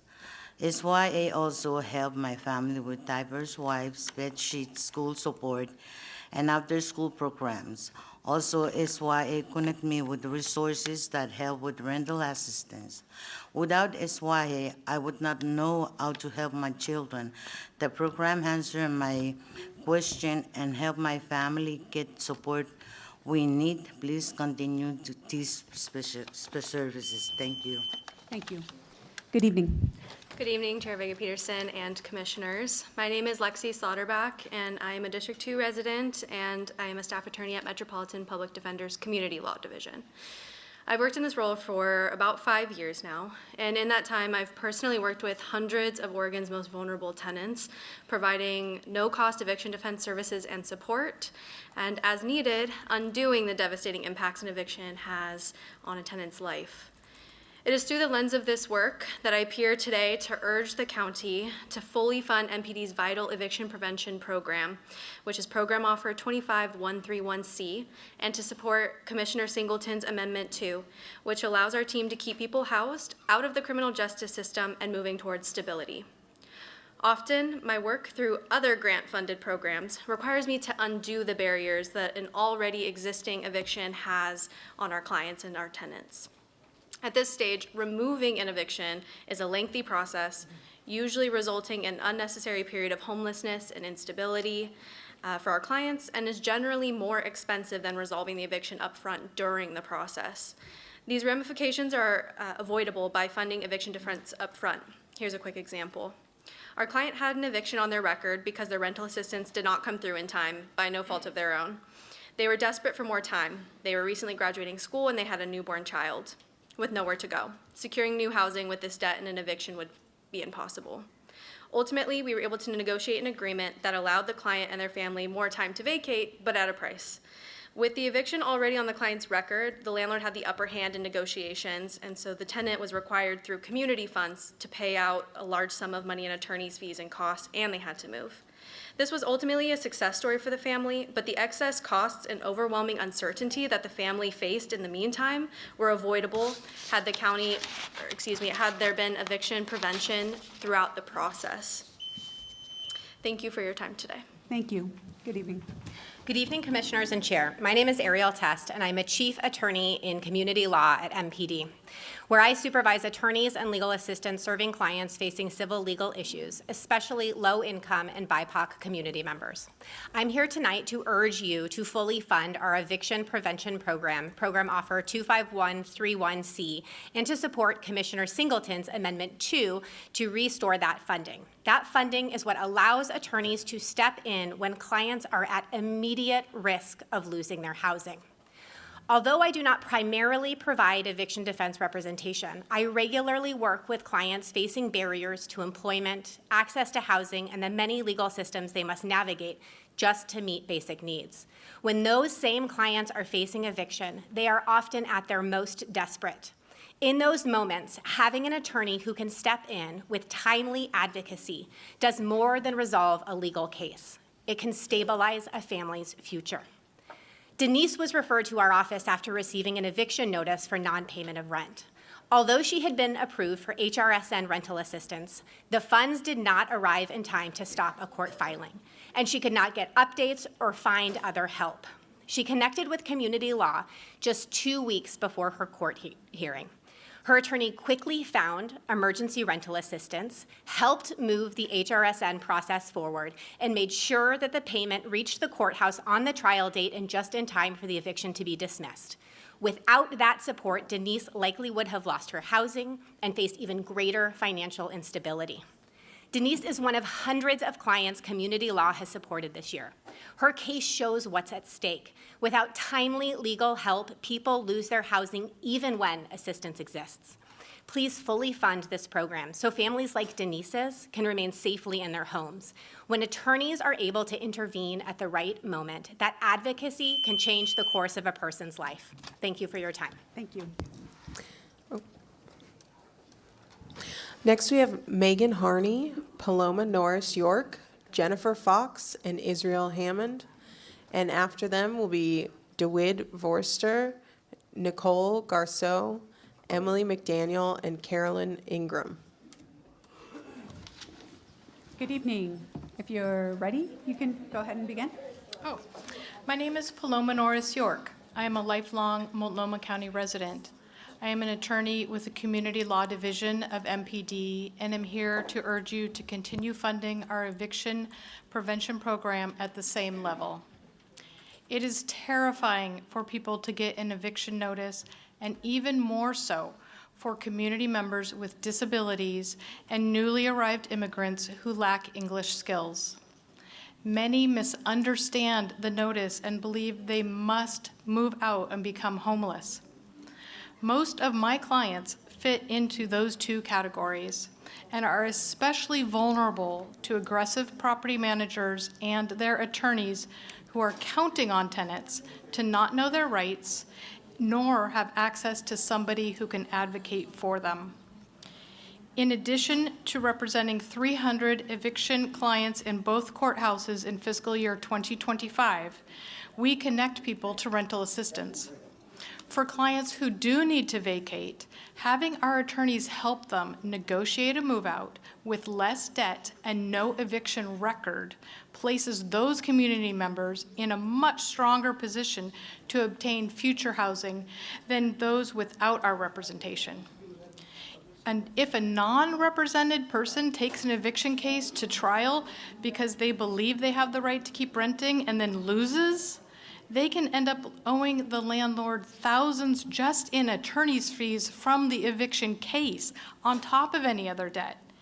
Again, the benefits of our advocacy are multifold in keeping clients housed or setting them up in the best position to find a new apartment. It is as important as ever to have no-cost services for tenants facing eviction, so please fully fund our eviction prevention program. Thank you. Thank you. Good evening. Hello, County Chair and Commissioners. My name is Jennifer Fox. I'm the person matching the carpeting tonight. I'm here to speak about A Home for Everyone, also known as AFI, which is funded by HSD and managed by Work Systems. I'm a project manager at Work Systems and the lead for AFI.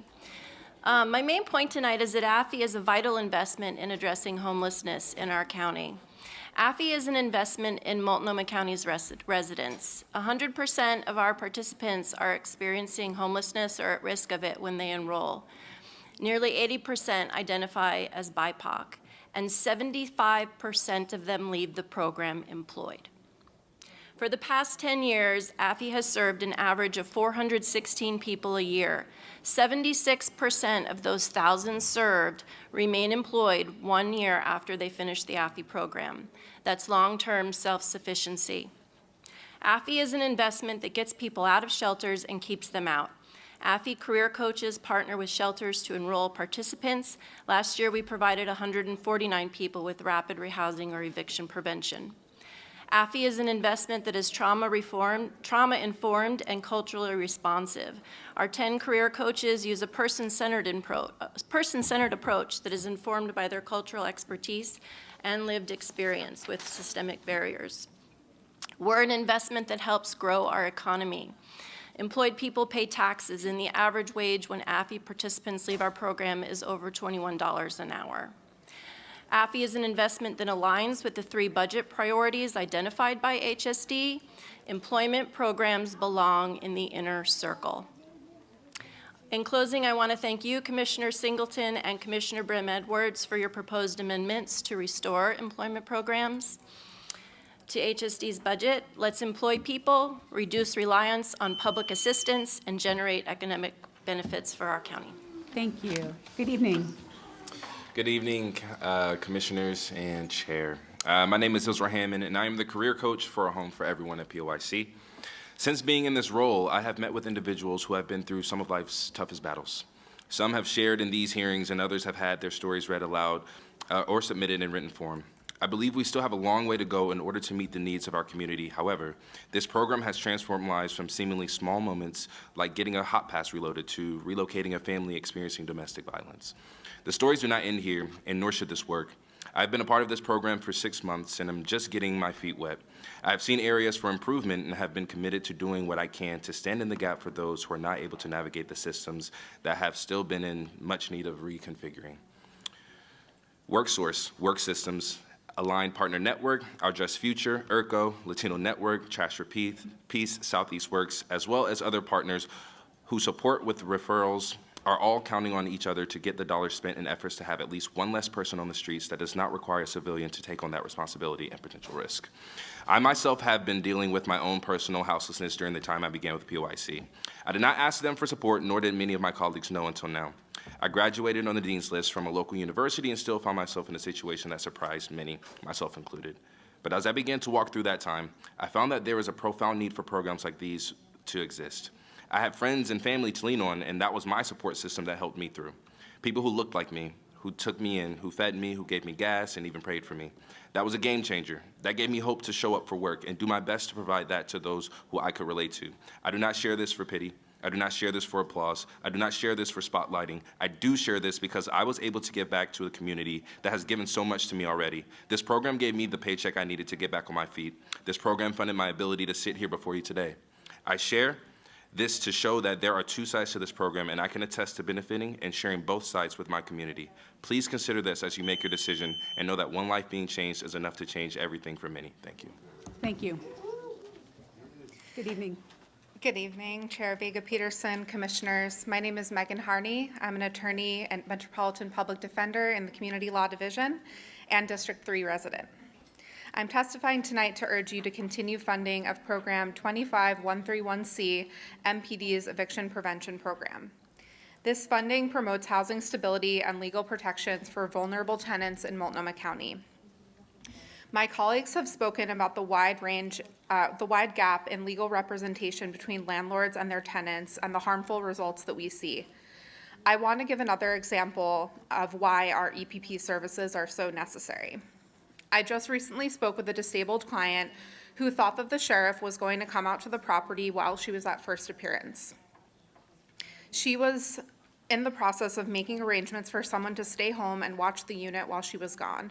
She was anxious and terrified because she did not understand the court process and she did not know about her legal rights and possible defenses. Thankfully, with Program 25131C funding, my colleagues and I are often able to intervene and provide much-needed legal advice and support so that tenants do not lose their housing unnecessarily. We can explain their rights, the court process, lay out their options, and advocate for their position with opposing counsel. The services we offer to the community are vital. We understand that the budget is a difficult beast and there are important programs vying for the same dollars. However, housing is the necessary foundation upon which the rest of someone's well-being depends. When someone is stably housed, their outcomes drastically improve in all areas of life. They're more likely to be able to hold consistent work to support their families, and children who are housed are able to attend school and focus on their studies. The low-income members of our communities deserve as much legal protection as possible when they're up against systems of wealth and power. EPP funding is being employed to help balance those inequities. We should be moving in the direction of right to counsel and not scaling back the limited resources we already easily exhaust. Thank you. Thank you. Next up, we have DeWitt Forster, Nicole Garceau, Emily McDaniel, and Carolyn Ingram. And after them, we have Linda Zhang, Jia Zhang, Kendra Burnley, and G. Wade. Hey, who's ever ready? Go ahead, if you're ready. Good evening, County Board, esteemed Chair. I'm David Forster from Cultivate Initiatives. I would like to thank you and everyone in this room for doing the kind of work that is both very difficult and important. From experience, you know that what gets you through your toughest day will most often be the rewards you get from your work. Purpose, respect, community, safety, the chance to make a positive difference, and the knowledge that your efforts are going somewhere. Now, take the job of rebuilding a life after years of being unhoused. This is exponentially more difficult than a tough day at work. We're asking someone to re-engage with systems and structures that have not served them in the past and requiring that they envision a different outcome this time. This takes immense courage and long-term dedication. The fatal assumption we often make is that a social service comes with built-in motivation. But without a plan, without a path to real self-sufficiency, then a recovery plan, 4 months in the tiny homes, a housing voucher, these things can feel like a countdown back to a level of hardship that only those among us with lived experience can truly understand. For many of the neighbors we serve, it's here that supportive work can provide the daily self-reinforcing evidence that this challenge is worthwhile. Where the purpose, community, and safety gained from being employed are necessary for all the other facets of wraparound services to be effective and long-lasting. I implore the board to follow through on Commissioner Singleton and Brim Edwards' amendments to fund workforce development and employment to the level that shows how crucial and impactful they are. This work can move a person from being a client to being a team member, from being seen as an expense to being valued as an asset. I ask sincerely that you continue to support this transformational work. Thank you. Good evening. Good evening. My name is Nicole and I work for Cultivate Initiatives. Before I got to Cultivate, I was in prison, unhoused, and in trouble. I spent a total of 8 years living outside and 13 years incarcerated, going back and forth between prisons, living in the woods, and couch surfing. I gave up more than once. Cultivate keeps me out of trouble. Since I got to Cultivate, I've been able to sustain my employment for over a year. I've got a roof over my head. I have a car now, a license. I am off parole. I no longer have police contact. I pay my own rent, and I no longer have state assistance. Even when I could have a job before, I never felt supported like Cultivate Initiatives has supported me to get through many, many things in my life. Cultivate has helped me see the value in my life. I feel like I'm coming home instead of going to work every day when I walk in. I believe that I can keep growing. I know it's okay to make mistakes because I'm learning more and more every day. Staying busy helps me help others, and me stay on the right path even through loss and struggles in my own personal life. Employment opportunities given by Cultivate Initiatives and other organizations like us gives us the dignity back to the people like me.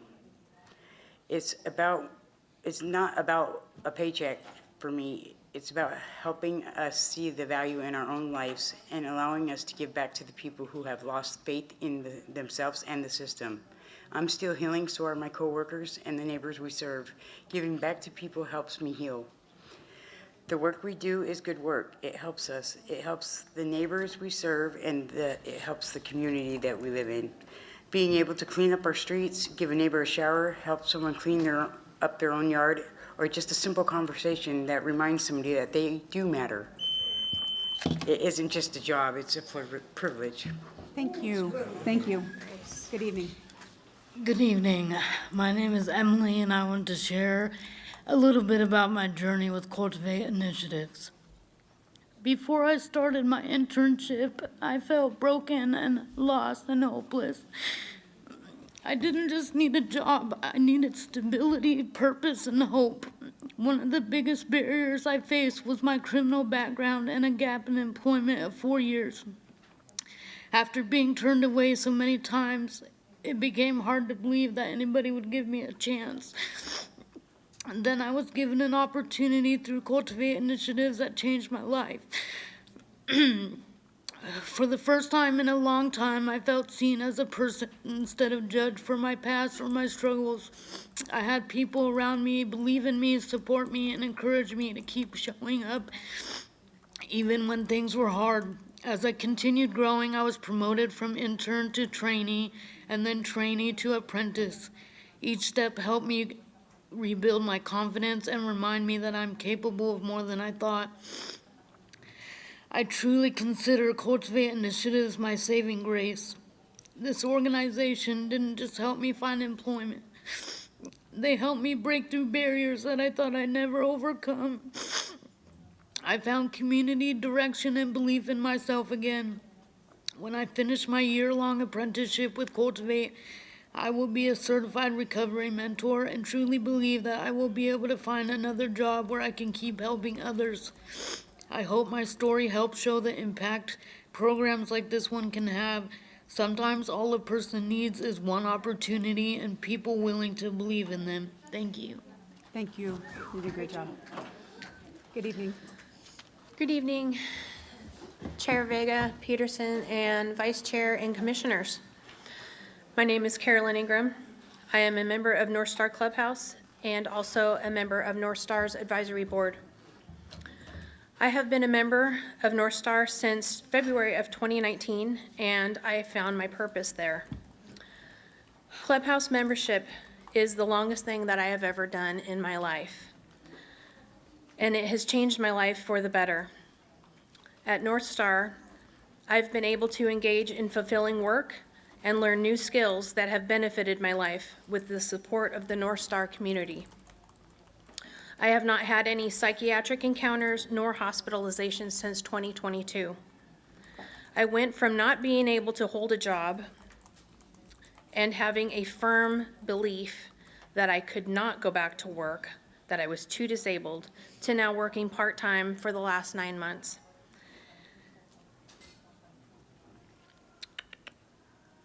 This was also with the support of North Star and their employment and education unit.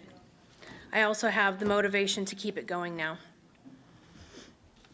I've gained a sense of community and interpersonal skills that I have improved, which was one of my greatest barriers. I know that North Star community values my presence. They reach out when I am not there. This makes a big difference for my mental health and feeling needed. Clinical services in my life, throughout my life, have only got me so far, but North Star has been vital to helping me change the behaviors in my life that kept me in a spiral. The need for North Star is growing, and without funding from Multnomah County, we face even larger financial barriers to meeting the needs of our community. Your funding is critical. Thank you for your time. Thank you. Next, we have Linda Jong, Gia Jong, Kendra Burnley, G. Wade. And after that, we'll have Reed Sayer, Katie Cox, LT Germain, and Nicole Cabrera Perez. Hi, good evening. Do you want to begin? Oh, I will. Okay, Sure. go for it. I was going in order, okay. My name is G. Wade. I come to you guys as a community member. A veteran is somebody who has dedicated their life to helping others. And I come with 3 specific asks. I don't want to sugarcoat it. The first ask I want to have is we don't cut the Department of Consumer Engagement for the county. I've done a lot of work with this county with many different folks, and they have always come through, and it won't take much to fund, but also the impact is amazing that they have. The second ask I have is we don't cut the Employment and Workforce Center. We fund that at Cultivate Initiatives. I've seen this firsthand. I can only come to you with things that I've seen firsthand, and I've watched so many people get their life back. Understand that just because we can give out housing vouchers all day, but sustainability is when somebody can work and take care of things on their own. And Cultivate Initiatives has definitely been doing that ever since I've been a part of it. And the other ask is we don't cut Sun Schools. I'm a community member. My kids have all participated in Sun Schools, and I've watched my kids grow from friends that they had in Sun Schools and building those communities and continue to grow with those friends all the way up through high school, and they continue to hang out, and that's our future. When we have groups like that, when when our kids can grow together and they can understand each other, then one thing they can do is when they're in a position that we are, older, in the commissioners and chair positions, they can go ahead. I'm just as old. Commissioner and chair positions, then they can make an impact too. And so I just ask those specific 3 things. The consumer engagement, especially for culturally specific at the county, please do not cut that. Also, please fund the Workforce Center and Employment Center at Cultivate Initiatives, and let's make sure we fund our Sun Schools. Thank you. Thank you. All right, good evening. Good evening. Good evening, board and commissioners. My name is Zia Zhang, and I'm a family advocate at Our Just Future for Region 4 and 5. So I have been with the MSI program for over 7 years. During this time, I have witnessed firsthand how vital the MSI program is in providing stability for the families, to the families and community we serve. The MSI program plays a critical role in keeping families housed, preventing them from falling behind bill, and helping them avoid fees and collections. It ensures that families can put food on the table during times of financial hardship. Beyond that, the program offers essential emergency support, including assistance with rent, utilities, food, school supplies, and other basic needs.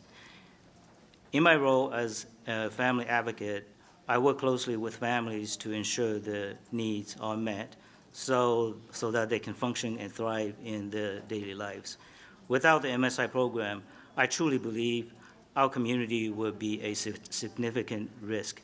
Many families could lose their homes and face homelessness, and rebuilding their lives would be immense challenge and creating lasting hardship. I respectfully ask that you consider continuing to support the MSI program. Your support is essential in strengthening our community and ensuring that families have the resources they need to remain stable and succeed. Thank you for your consideration. Thank you. Good evening. Good evening. Thank you, Board of Commissioners, for this opportunity to speak in front of you today. My name is Linda Zhang, a family advocate with Our Just Future. I am here to strongly advocate for the continued and increased state funding for the MSI program, which serves as a vital resource for the families in our community. Through our work, we have seen the profound and measurable impact this program has on promoting family stability, reducing systemic barriers, and advancing long-term self-sufficiency. The families we serve often face complex challenges, including economic instability, limited access to resources, and barriers to educational and employment opportunities. MSI provides targeted, responsive support that allows families to address immediate needs while building a foundation for sustainable independence. This dual approach is critical in ensuring that assistance is not only reactive but also preventative, helping families avoid deeper crises and long-term dependency on public systems. Investment in MSI directly contributes to improved outcomes for both caregivers and children. Families utilize this support to secure stable housing, maintain employment, and pursue further education or job training opportunities. Funding also supports the educational needs of children within the home, ensuring they have access to school supplies, learning resources, and stable environments that foster academic success and long-term achievement. By reducing financial stress and removing barriers, MSI enables families to focus on growth, stability, and goal attainment. The results are clear: increased household stability, improved child well-being, and stronger engagement in education and the workforce. These outcomes not only benefit individual families, but also contribute to broader community and state-level goals, including reduced reliance on emergency services and improved economic mobility. Families who once struggled to meet basic needs are now progressing toward long-term goals, building resilience, and creating brighter futures for their children. This kind of impact underscores the importance of sustained and expanded funding. Thank you. Thank you. Hi, good evening. Good evening. My name is Kendra Burnley. I'm the lead nurse for the Transition Services Program in Corrections Health. A large part of our work involves complex care planning for our releasing clients. We are grateful that we were partially restored, but the loss of our clinical service specialist positions will significantly impact our work and our community. As you know, Transition Services, or TSP, in Corrections Health works with some of our most vulnerable community members with opiate use disorder, severe mental illness, and complex medical issues. To coordinate this care, our clinical team relies heavily on our CSSs, or transition planners as we call them, to know when people are releasing, what resources they need, and what supports they already have. A MAT program without an interdisciplinary approach and wraparound support will not achieve the best outcomes. Recovery and reentry require stability. Our transition planners support our clinical staff by providing a clear picture of someone's release timeline and situation at release. Without this information, it is nearly impossible for us to schedule follow-up care or provide medications in hand when our clients release, which we know prevents overdose death. They support our community partners by serving as a liaison between our clients and their POs, or case managers in mental health court, forensic diversion, FACT, and attorneys' offices. And they support our clients by helping to secure treatment, shelter or other housing, and an array of additional services that clients request for their safety and stability.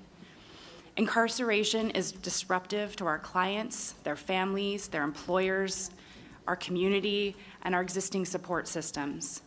At a time when so many other social safety nets are being stripped away, it doesn't seem prudent or ethical to cut those who are a direct link between our most marginalized community members and the wraparound support they need. Please consider fully funding these positions back to TSP. Thank you. Next, we have Reed Sayer, Katie Cox, LT Germain, and Nicole Cabrera Perez. And after them will be Casey Jones, Megan Zook, Eowyn Rake, and Scott Moore. Hi, good evening. Hello, my name is Reed Sayer, and I am here to speak on behalf of the Marie Equi Center. The center is a beacon of hope for queer individuals struggling with healthcare, housing, and substance use. Guests coming to us are faced with aggression, harassment, and a lack of informed service providers due to their identity. Existing infrastructure has failed them. Our staff have shared lived experience that creates a safe and accessible space for members of the community, supporting them when no one else will. Just yesterday, a woman walked in our door. She had recently had surgery and was living in her car. She had no safe and sanitary place to perform necessary post-op care. After being turned away by multiple organizations, she was visibly scared to ask for help, but took a leap of trust. This is one of countless situations folks come to our center for. Opposition toward queer and trans rights is at an all-time high. Multnomah County proclaims itself a safe space for at-risk communities, but what kind of security is there without culturally specific resources like the Marie Equi Center? Continuing to offer day services, resource navigation, and peer support, the county must maintain our existing funding budget. With the proposed 25% decrease in budget, we will not be able to maintain current staffing levels or service hours and would likely close our doors by year end. This would be a devastating blow to one of Multnomah County's most vulnerable and underserved populations. What we offer is crucial, and demand is growing exponentially. A place off the street to rest, wash, have a meal, and connect with community are basic needs. But without a queer-specific space, it is unsafe for many to access them. If the Marie Equi Center is not provided necessary funds, the queer and trans community of Multnomah County will lose an essential refuge. Thank you. Thank you. Good evening. Hi. My name is LT Germain, CPA, and I am the finance director at the Marie Equi Center. We're a day shelter in District 3 serving unhoused queer and trans folks. This summer, Multnomah County is cutting 50% of its funding to its adult shelter system. That's line item 30200. That will encompass at least 600 shelter beds, along with the essential meal and hygiene services that these shelters provide. We understand that the county intends to find housing for everyone being forced to exit the shelter system between July 1st and August 31st. We also know that's not going to happen. This summer, there will be more people sleeping on the streets, there will be more people living in encampments, and there will be more people trying to get their basic needs for food, water, and shelter met by local businesses. During a time of historic and catastrophic cuts to our homeless services infrastructure, day shelters like the Marie Equi Center represent a low-cost lifeline. People will still need a place to shower, have a meal, and maybe meet with an experienced homeless service staffer who understands their unique case and background and needs. The Equi Center will not survive the proposed budget cut. We are asking the commissioners to consider restoring or modestly expanding our budget and the budgets of other daytime resource providers to meet the extraordinary current need for our basic services and to help us prepare for the onslaught this summer. Thank you. Thank you. Good evening. Good evening, Commissioners. My name is Katie Cox, and I'm the Executive Director and co-founder of the Marie Equi Center, the only for us, by us, low-barrier day center serving unhoused and low-income queer and trans adults in the Portland metro area. Day centers like Equi act as a critical safety valve within the homeless response system, helping prevent deeper crisis, emergency service utilization, and system disengagement. This county has built a national reputation as a safe haven for LGBTQ people. And I'm here to remind you today that safety requires places where people can access care, stabilize, connect, and survive. Right now, the Marie Equi Center is facing a proposed $221,000 reduction to our day center contract after already losing critical public health funding from the Oregon Health Authority earlier this year. If you approve this cut to our county contract, the Equi Center will be forced to close by the end of the year. As you're weighing this choice, which I know is heavy, I want to make sure that you understand that the demand for our services has been skyrocketing. We've had a 327% increase in our center utilization in just 1 year. We now have a line out the door every morning before we open at 10 a.m., and by 10:05, all of our laundry spots, all of our shower spots are gone. These cuts would force additional layoffs and threaten core services, including drop-in support, peer support, shelter navigation, and the only private and affirming shower for unhoused trans folks in the county. There is no comparable alternative to our day center waiting in the wings. Culturally specific day centers like Equi are often the front-end engagement infrastructure that makes housing placement possible. Without trusted places where people feel safe enough to stabilize and connect, many community members fall through the cracks. We urge you not to make these cuts. Thank you so much for your time. Thank you. Good evening. Hi, for the record, my name is Nicole Cabrera Perez, and I am a community member of Hartley Elementary Fairview Elementary, Reynolds Middle School, Lent Elementary, and Menlo Park Elementary.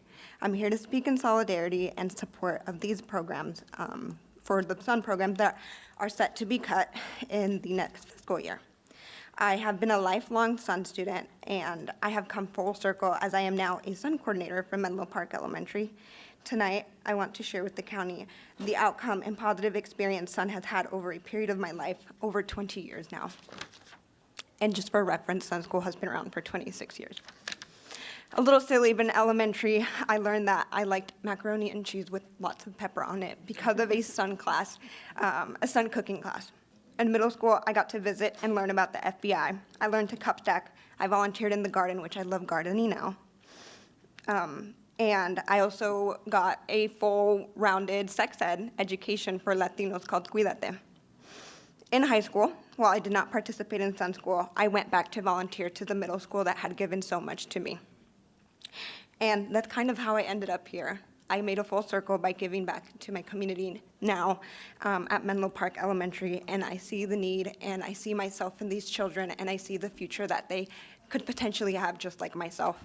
I am not an outlier. I am just one of many multiple outcomes that this program has provided and can anticipate seeing for many, many more generations, and why I urge you guys not to cut funding for these programs, because we are SUN community schools and we stand together. So I'm here for my colleagues, and I urge you not to cut it. Thank you. Thank you.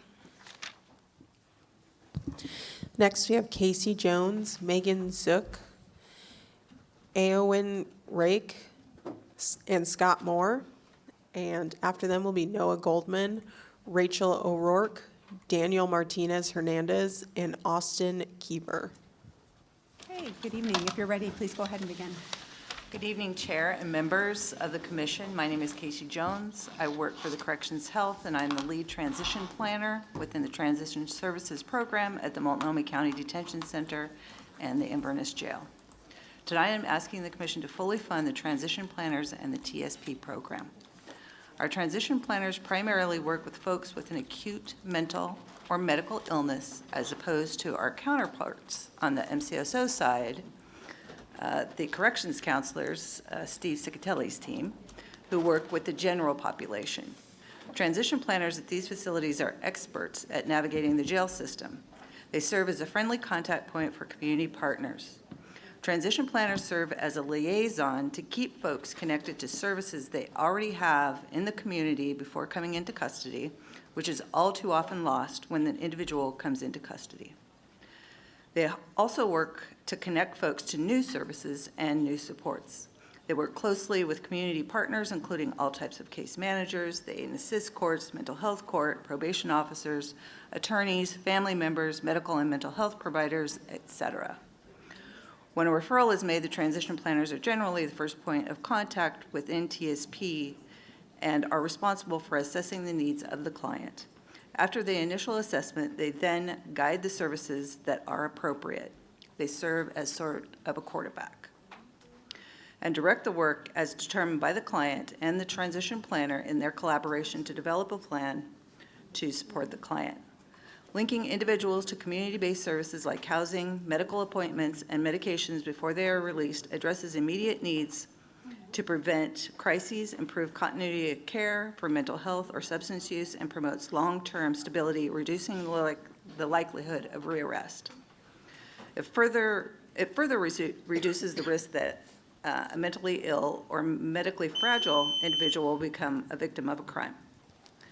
For these reasons, we ask that you restore the transition planners to ensure that individuals with high needs get the support that they need. Thank you. Thank you. Good evening. Good evening, Chair Vega-Peterson, Commissioners. My name is Scott Moore. I am the Community Affairs Officer at Quest Center for Integrative Health. I speak to you tonight not just as a system partner, but as a gay man who grew up in Portland in the 80s, struggling with my identity in a city that didn't always have a place for me. I have lived with HIV since 1991. I am a survivor in an era where we had to build our own safety nets because the government wouldn't. I know exactly what it feels like when the door to community support is the only thing standing between you and the abyss. I'm here to urge you to restore the $221,000 to the Marie Equi Center. There is a glaring contradiction in the budget. The Homeless Service Department's transmittal letter explicitly promises to shield culturally specific capacity to avoid total system destabilization. Yet, by allowing the $221,000 to stand, you're choosing to close the only low-barrier, culturally specific day center for LGBTQI2S+ people in Multnomah County. EQUI is not an optional program.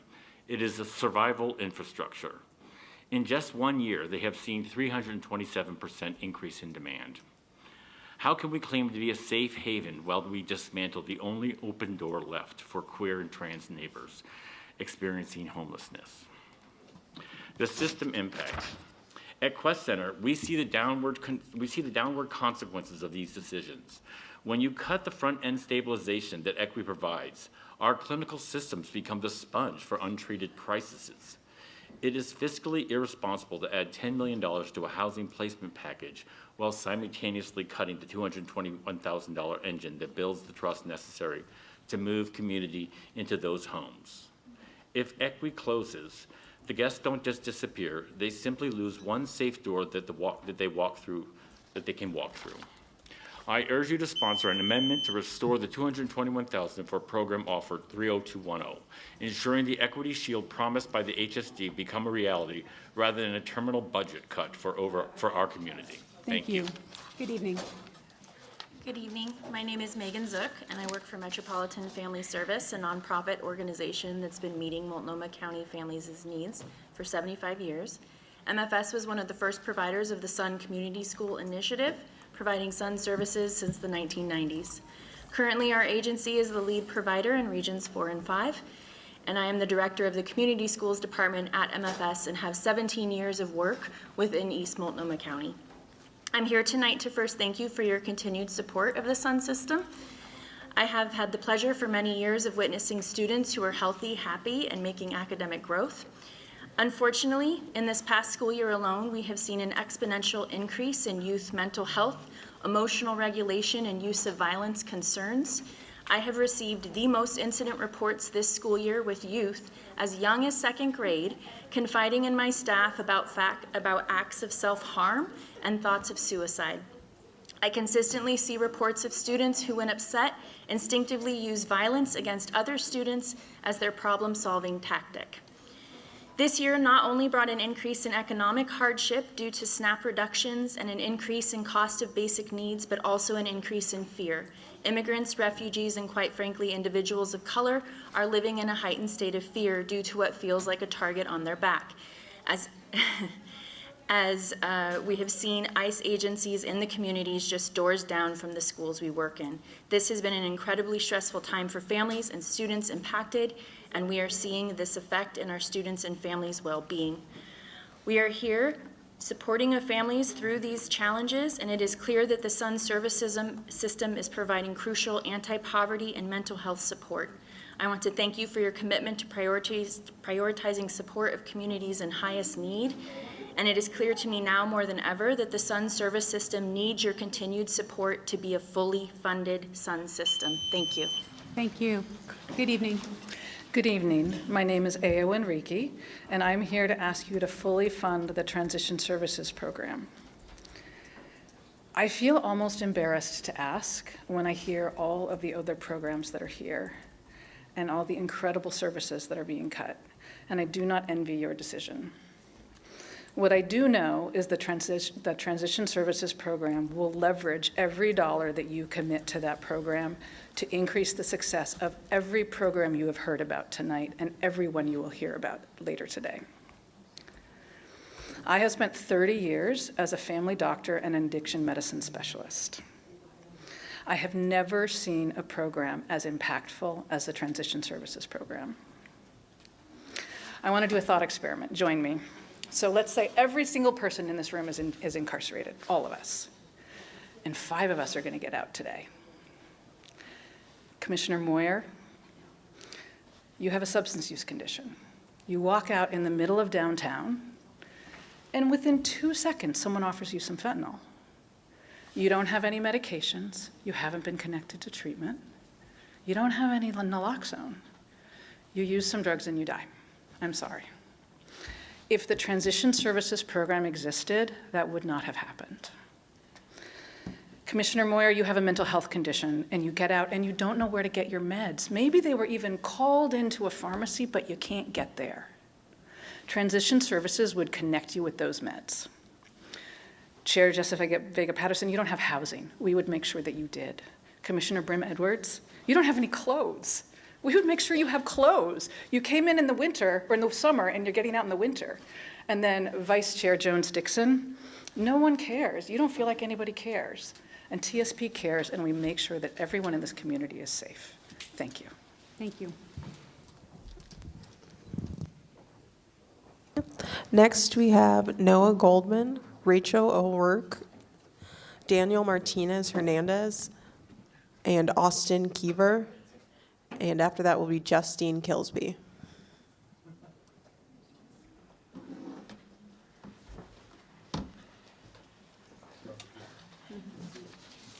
Hi, good evening. Are you ready to begin? Sure. All right. Chair, Multnomah County Commissioners, my name is Rachel O'Rourke.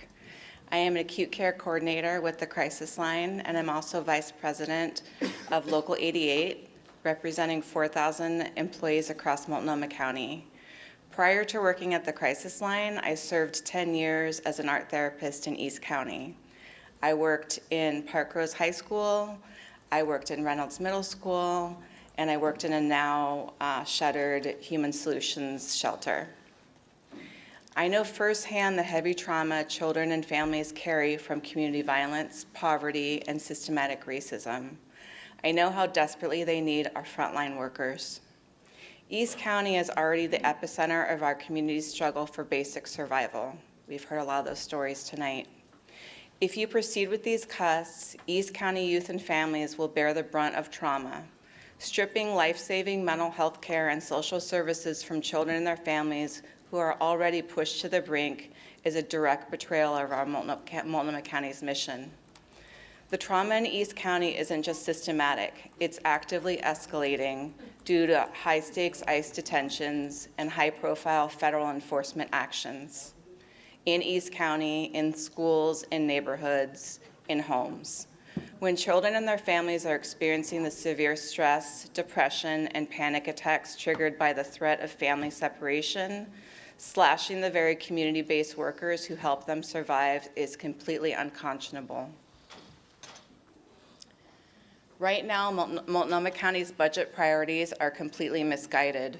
Multnomah County leaders who support this budget are sacrificing the frontline workers who keep people alive, all to protect an insulated, oversized management class that merely watches the work happen from the sidelines.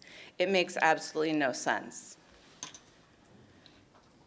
Prove that your budget reflects our community values, shift course, protect our frontline workers. Put the money where the crisis is, on the front lines. Thank you. Thank you. Thank you, Board of Commissioners, for sitting through the meeting with open hearts. My name is Austin Cole Keever-Nyberg.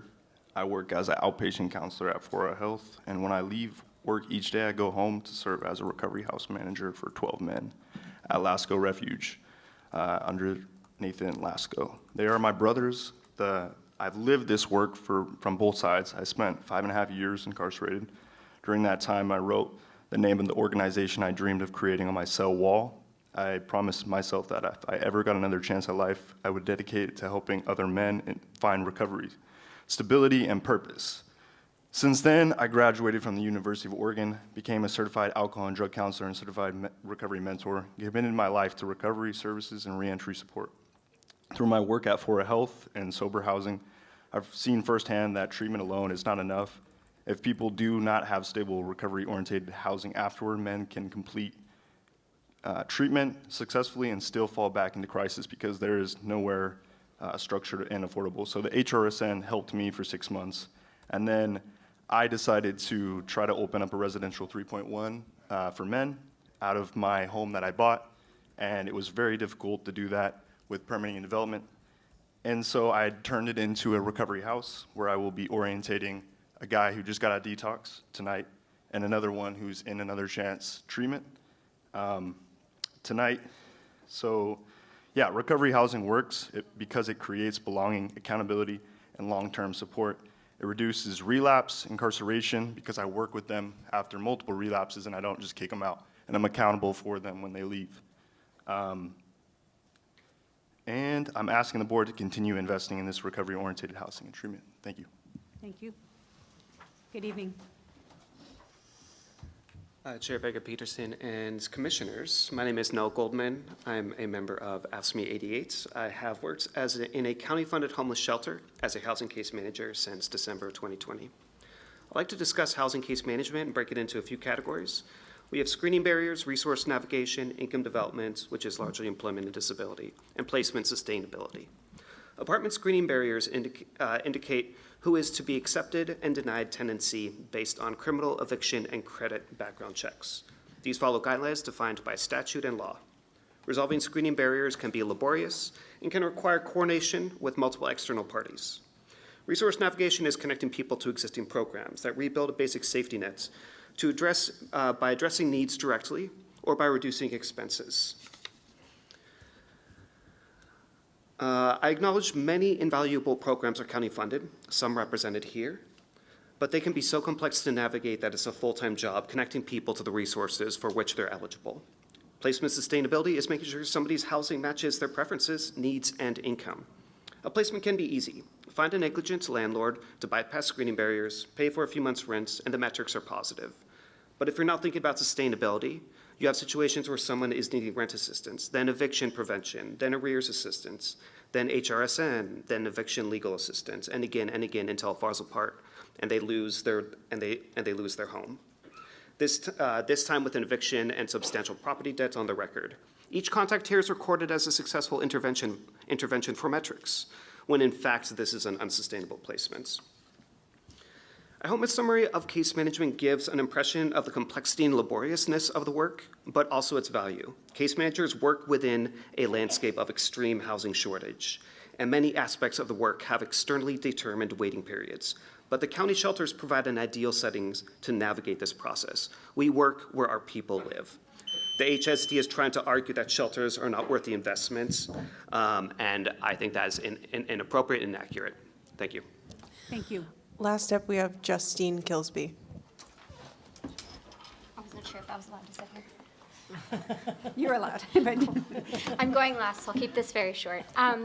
Take your time. My name is Justine Kilsby. I'm a 13-year resident of District 1. And thank you for your time today, and I just want to honor the really difficult decisions in front of you. My professional experience includes 9 years with AMR, doing emergency work, 6 years with child welfare in Multnomah County. I'm here today as a volunteer for one of the family recovery housing programs, nonprofits in Multnomah, and to speak in favor of Commissioner Moyer's recovery housing voucher proposal. I'm not going to recount everything that all of the wonderful providers here today have said, but really speak to how recovery housing is critical to transition that gap from treatment to long-term stability, not only for the adults, but also for their children. And every single child who is able to get into safe recovery housing is a child who is not facing those same cycles of abuse and neglect and re-involvement in the child welfare system. While I worked at child welfare, I never had enough placements for parents and children, including parents who were ready to parent but didn't have safe and appropriate housing or were too new in their recovery to not require support for their safety plans. At the nonprofit I currently volunteer with, we never, ever have an empty wait list, and our director receives calls and texts asking for support every single day. And I want to just underline Commissioner Moore's proposal in that it brings in flexibility, right, for families to enter existing programs, and it matches actually recovery housing, and that recovery housing is a model that very successfully braids multiple funding sources, state, federal, local, and donor sources to continue providing services. So it's a fairly nimble, flexible, and cost-effective intervention that changes families' lives forever. So thank you so much for your time, and also +1 to the public defender that spoke earlier. So thank you. Thank you. Got the plug in at the end. Great. Yeah, right under the wire. Thank you so much, everyone. Tasia, I believe that was the end, and we Yes, got that's through everyone. all the folks who were on the wait list who are here tonight too, so thank you for that. Thanks, everyone, for your testimony tonight. For those of you who submitted written testimony, I read it, my colleagues read it, so that's very important as we make our budget decisions as well. I want to thank all of the college staff, all of the Multnomah County staff who volunteered or who are here tonight to help make sure everything flowed smoothly, especially Tasia Nelson and Emily Schultz. Thank you to all the interpreters who ensured that this public hearing was accessible to all our community. Our final budget will be voted on by the board on Thursday, June 4th, during our regular board meeting, which begins at 1 p.m. That will take place in our boardroom. We have one more public budget hearing that will be next Wednesday at 6 o'clock, and that's a virtual public budget hearing. I want to thank everyone for their time, for your investment in your process, for your passion and your advocacy. Take care, stay safe, and have a good night. We are adjourned.